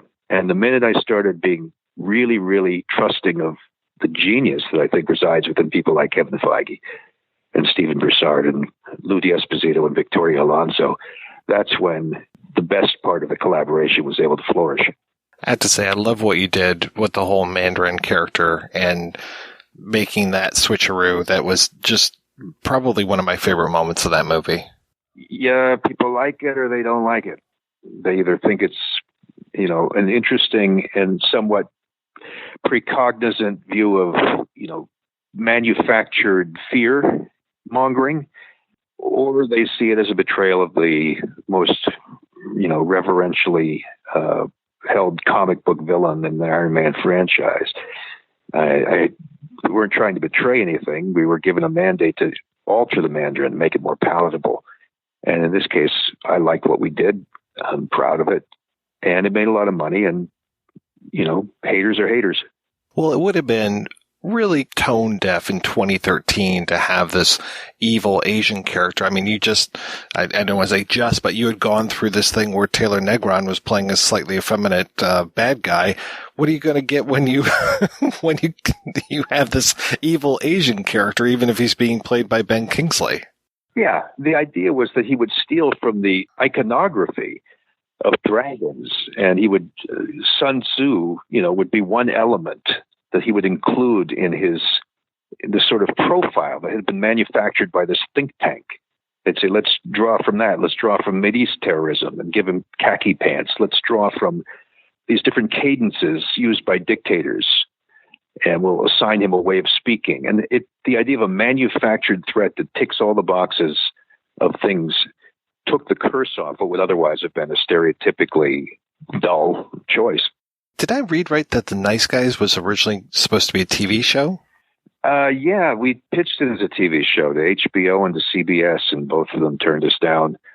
That script had been sitting around since 2002 when it was finally reactivated in, I guess it was 2013. So things like that happened. That was interesting. This lark, my partner and I, Anthony, when I was doing Kiss Kiss Bang Bang, we were also trying to write a detective movie, the two of us, and I took the March character and he took the Healy character, essentially, and we just tried something in tandem, which almost never works, by the way, because I knew him so well. I guess that we were able finally to sort of switch off, and it became sort of indeterminate as to who had written what. I can't even remember at this point. Well, I am curious about some of those projects that you've worked on over the years that maybe still have legs and maybe don't, because I mean, I've been reading about you doing a Doc Savage movie for a long time. Is there still any chance that that's going to happen? Doc Savage is, as far as I can see right now, pretty much dead in the water. And for the reason that I have a very strong allegiance to it. It's something that has roots in my childhood. You know, because one of the first books I ever read was a Doc Savage book. It's set in the 1930s. It embodies and exemplifies the sort of pulp that I came to love. So that's what it is. It's the 1930s. It's pre-World War II. You could probably do a World War II version of it at best, but it's a period piece. And that's what the studio wouldn't pay for. They just said, if you want to try, we'll give it a shot if you want to try it in 2020. We're setting it, and I said, I don't want to see Doc Savage fight Al-Qaeda or the Taliban. I just don't want to see that. Doc Savage in the world of computers, the 30s was a particularly remarkable time because it was an unexplored world where this sort of Indiana Jones type explorers still held weight. There could still be, for instance, a Yeti, because we hadn't mapped the Himalayas. There's no place on Earth now that isn't targeted by satellite or GPS. There's just not that sense of mystery. And I also just, in my head, I can write a certain thing that is a passion to me. I can't write something that isn't, and I couldn't adjust the Doc Savage script for current day. So I said no, and they said no, and then that's that. We mentioned Warren Murphy earlier, and I also read that you might do a Remo Williams movie. Is there any weight to that? Another movie, I think, that's currently just on hold. I'm not attached at this current moment to direct that, although I did a couple drafts of the script with Fred Decker and Jim Mulaney. Jim Mulaney is the guy who wrote some of the best Destroyer books. So there's scripts out there, but they're just not going anywhere. I have to do something new if I'm going to stay viable. If I am still viable, I have to do something new and original. I think that's what it comes down to. I got to get off my horse again. Off my horse? Got to get off my high horse and on my hobby horse. Yeah, I got to ride to the corral or something. Well, what are you working on these days? These days, I've taken a break, and I'm spending a lot of time trying to devote myself to a more spiritual lifestyle, as corny as that might sound, doing a lot of thinking. I'm working with some alcoholics. I stay sober by helping other alcoholics, and that's pretty much the way that goes. And so I've tried to just live life for now. In the back of my head, like I said, the subconscious will always do the work that I don't. It will, while I'm sleeping, it will start assembling the pieces. And one day, I hope very soon, I'll wake up and it will tell me what the next step is or what to write. Well, Mr. Black, thank you so much for your time. This has been great. Well, no, thank you. I appreciate the good questions and the patience while I ramble because I'm a little tired today. And I know that your editing skills will eventually turn this into a rattling narrative. It's my husband. He's gone missing. Missing? I'm terribly worried. It's just Fred's never been gone this long before. How long has he been missing? Since the funeral. Well, I can start right away.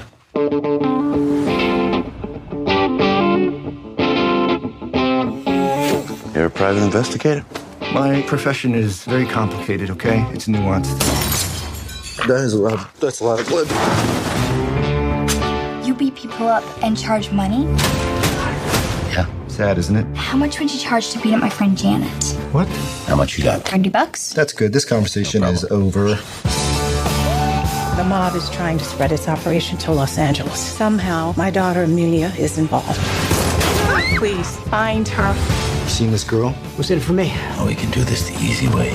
Ow! We're currently doing it the easy way. Whatever happened to offering me $20? It's the recession.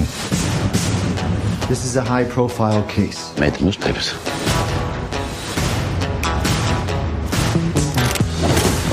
Where is Amelia? What the hell's going on? Oh, there's a guy coming to kill us. That kind of crap. Hey, can you behave like a professional? I'm sorry. She's in danger, man. We have to do something about it. She's dead. She's not dead. She's not dead.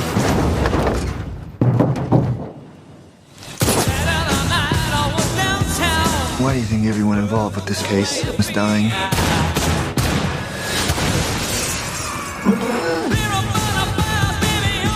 This is not you. You're not a murderer.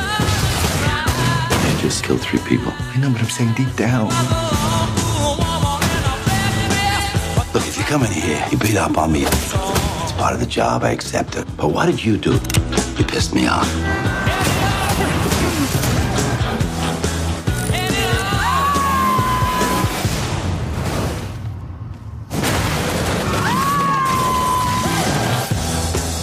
Before we go solving the crime of the century, let's deal with the rotting corpse. I got a plan. Run.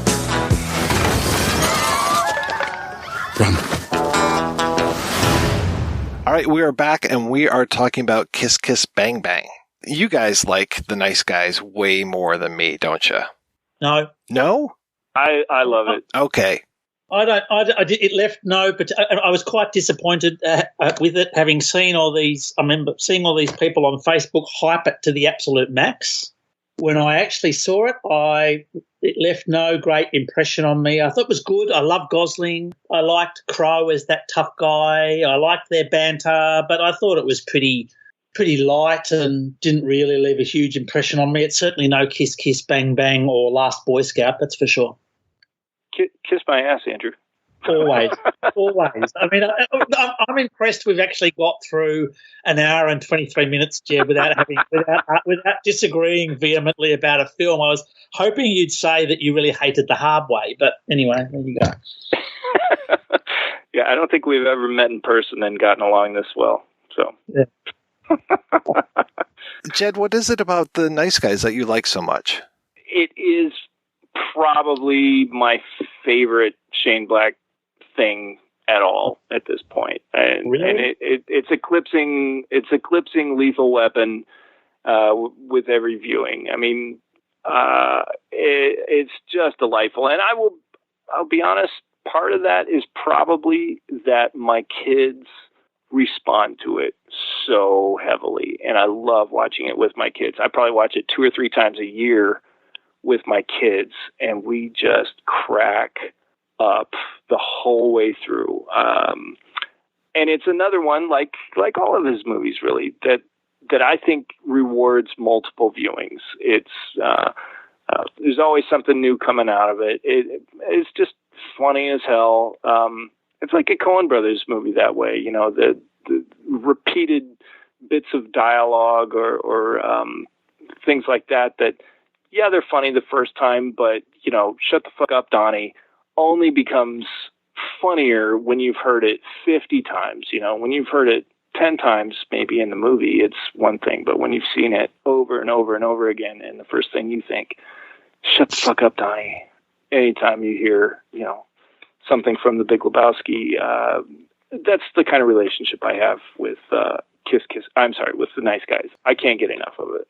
I've watched it 3 times through now, and it just always leaves me a little cold. I just never connect with it, and I don't know what it is. It's like I want to like it. I went in really wanting to like that movie, and I like certain parts of it.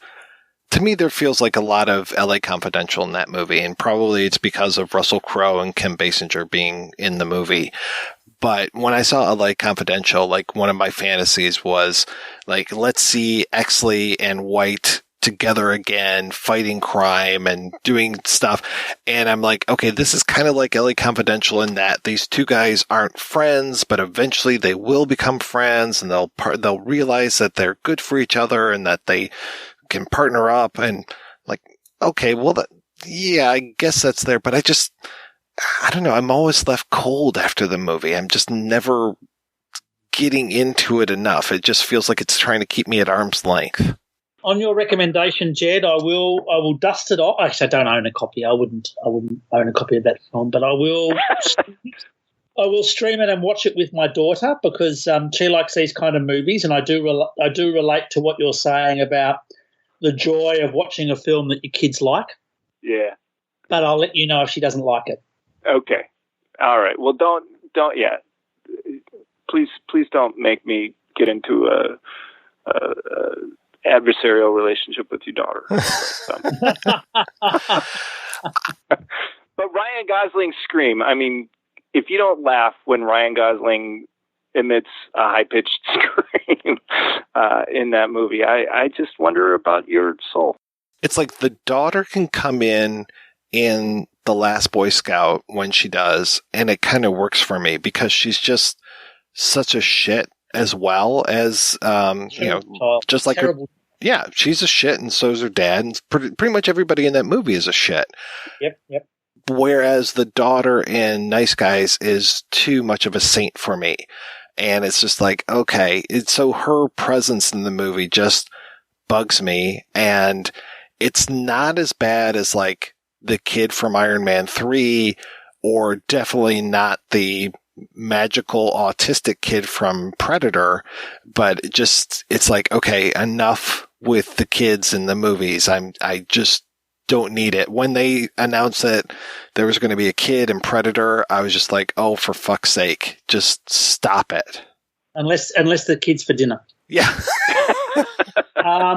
That girl who plays or that young woman, I should say, who plays the daughter in The Nice Guy, she's Australian, isn't she? Is she? Is that Angorni? What's her name? Is that?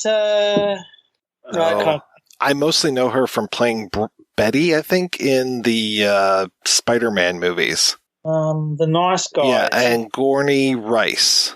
Yeah, she's Australian. She actually goes to a school about one school up from my daughter's school. But there you go. That's my story about Angorni Rice. She's a big deal in Australia, obviously, because she was in a film with Ryan Gosling and Crow. Yeah. Is he a big deal in Australia?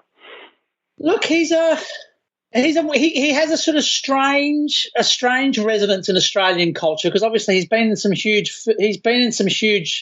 films, but he keeps quite a low profile. And every now and again he'll pop up and say something like, "I'll believe climate science," and then he's a big deal for a little while. Then he just sort of disappears again. Yeah, he's quite a big deal. He's quite a big deal. Yeah. Yeah. Good. Yeah. He single-handedly bailed out a sort of working class football team, football club a few years back. That made a big deal. Yeah. Okay.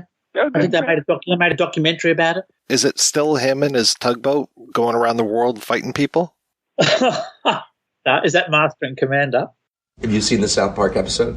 Yes, I've seen it. A hot-headed actor named Russell Crowe. He loves to act, but he loves one thing more: fight round the world. You know these guys? Yes, I do. You knew they were doing this? Yes, I did. Did you cooperate with it? They didn't ask me to cooperate with it. And what do you think? They are very, very funny men, and I wish them Godspeed, and I hope they continue to do what they're doing. For me, a lot of it's, if there was something for me to learn from it, is the analogous thing, because I did think the whole thing was a fight. I did think my whole career was a struggle, He reached the height of his everything with me with Proof of Life. One of those terrible trash films that I just think is stunning. Is a stunning piece of entertainment in every single way. I'm not against Taylor Hackford in general. I preferred when he was doing stuff in Australia. I mean, what was it? Some of Us? Was that what it was called? Yeah, the black film. He's in the True History of the Kelly Gang. Apparently, he's supposed to be. I haven't got around to seeing that yet, but he's supposed to be very good in that. I'm really excited to see that. I have not. I loved him in Proof. I thought Proof was one of the best movies that I'd seen in the 90s. He was great when he was younger. But I encourage you both, if you haven't already seen it, to check out Proof of Life. Plays a hostage negotiator who's having a on-screen and also, of course, off-screen relationship with Meg Ryan. It's terrific. That was a big deal in Australia, Meg Ryan and Rusty. That was a big deal because it's every Australian male's fantasy to go out with a US famous female actor. Can I ask you guys, I feel like I'm maybe missing a reference in Kiss Kiss Bang Bang when Harmony is defending herself against the intruder that turns out to be Protocop. She grabs the bat and it says Wonder Girl on it, the same way Robert Redford's bat says Wonder Boy in The Natural. It's like clearly carved into the bat. It wasn't like factory made that way. Not seen The Natural in many, many years, but is there more significance to it than just, hey, she's kind of badass, or what? Gosh, no, I don't know. I have no idea. Damn it. Don't make me wish I'd done more research. Yeah, it just made me think that it was a reference to The Natural, but I don't think I've ever actually watched The Natural all the way through. Have a movie podcast, though. Yeah, right? What right do I have to talk about movies if I've never seen He's The already got Natural? the next podcast on Proof of Life all booked up already. I just got a text from him. Taylor Hackford's agreed to an interview already, so... I'd love to talk about the Devil's Advocate. That's my favorite Taylor Hackford. He's like, what else am I supposed to do? I'm on quarantine. Of course I'll give you that. It was either that or sing Imagine with Gal Gadot. No, thank you. Well, guys, thank you so much for coming on the show and talking about Kiss Kiss Bang Bang, one of my favorites, and I'm glad that you guys don't mind it either. So, Andrew, when you're not in quarantine, what are you doing these days? Look, occasionally I jump in my red car and go around the deserted city and shoot at moving shadows in apartment building window. Oh, hang on, sorry, that's another month. Just doing the do. I'm just finished a third pulp history book with my co-editor Ian McIntyre. This one's going to be on radical science fiction from 1950 to 1985. So pretty happy about that. And if things don't completely collapse in the US, that will be coming out next year. That sounds fantastic. That is right in my wheelhouse. It was really exciting doing it. Unfortunately, look, PM Press, the publisher, did give us a very strict order that it was to be shorter than the previous two books. Whereas in actual fact, we could have written I think it's got some beautiful writing in it. It's got some amazing covers in it. So the cover art is incredible. We could have filled 1,000 pages of a book with stuff on radical science fiction, and we still would have only scratched the surface. Where's the best place to keep up with you and your stuff? Probably I'm on Twitter at @popcurry. And I'm also got a website called www.popcurry.com. That's PULPCURRY. And I also have an Instagram account, which is called, if anyone can guess, Pulp Curry. Got it. Yes, because I'm branded. I'm trying to exact synergies from my branding. And Jed, what's going on with you? I'm just reading Andrew's blog. I wish I didn't have to keep deleting all those obscene comments. Just don't delete the photos, okay? It's the same one, you and your underpants. Hey, man, I just keep wanting to get an invite to one of these sweet PM Press books, but, I got to get juicier, I guess. Okay, all right. Yeah, yep. That's what it should have said on the underwear, was juicy. Where's the juice? Well, thank you again, guys, for being on the show. Thanks to everybody for listening. Please head on over to the website, projectionboothpodcast.com, where you can find out more about today's episode. You'll also find a link over to Patreon, where you can make a donation to the show. Every donation we get helps the Projection Booth take over the world.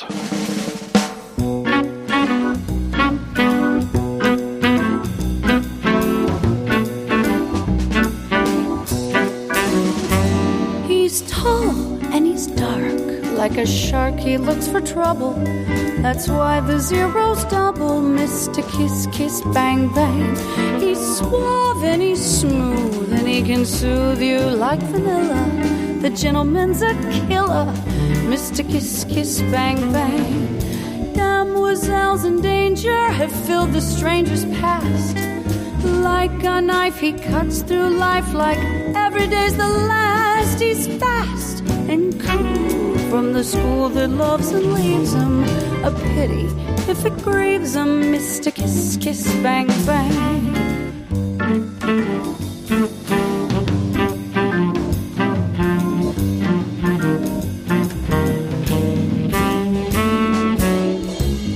If you're in the arms of harm's way and think this kiss may be your last, you better make your way fast.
Damoiselles in danger have filled the stranger's past.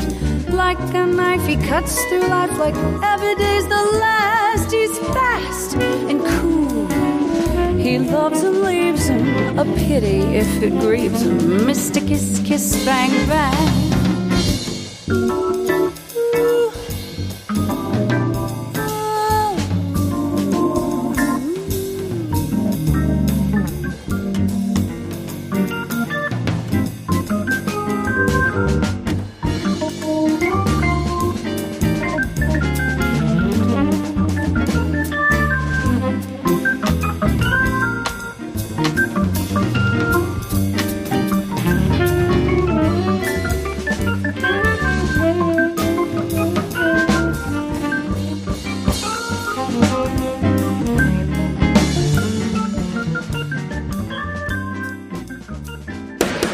If you enjoy this show and want more people to know about it, head on over to iTunes, leave a comment, and rate it 5 stars. Make sure you like and share us on Facebook, and don't forget to follow us on Twitter. Just search for Christopher Media. Thank you in advance for supporting Christopher Media by clicking on the PayPal button and by clicking through to all the sponsors who support ChristopherMedia.net. Most importantly, we would like to take the time to extend an extra special thanks to you. Christopher Media could not exist without your support. Thank you for visiting ChristopherMedia.net, and thank you for listening. Christopher Media. Let's make some noise.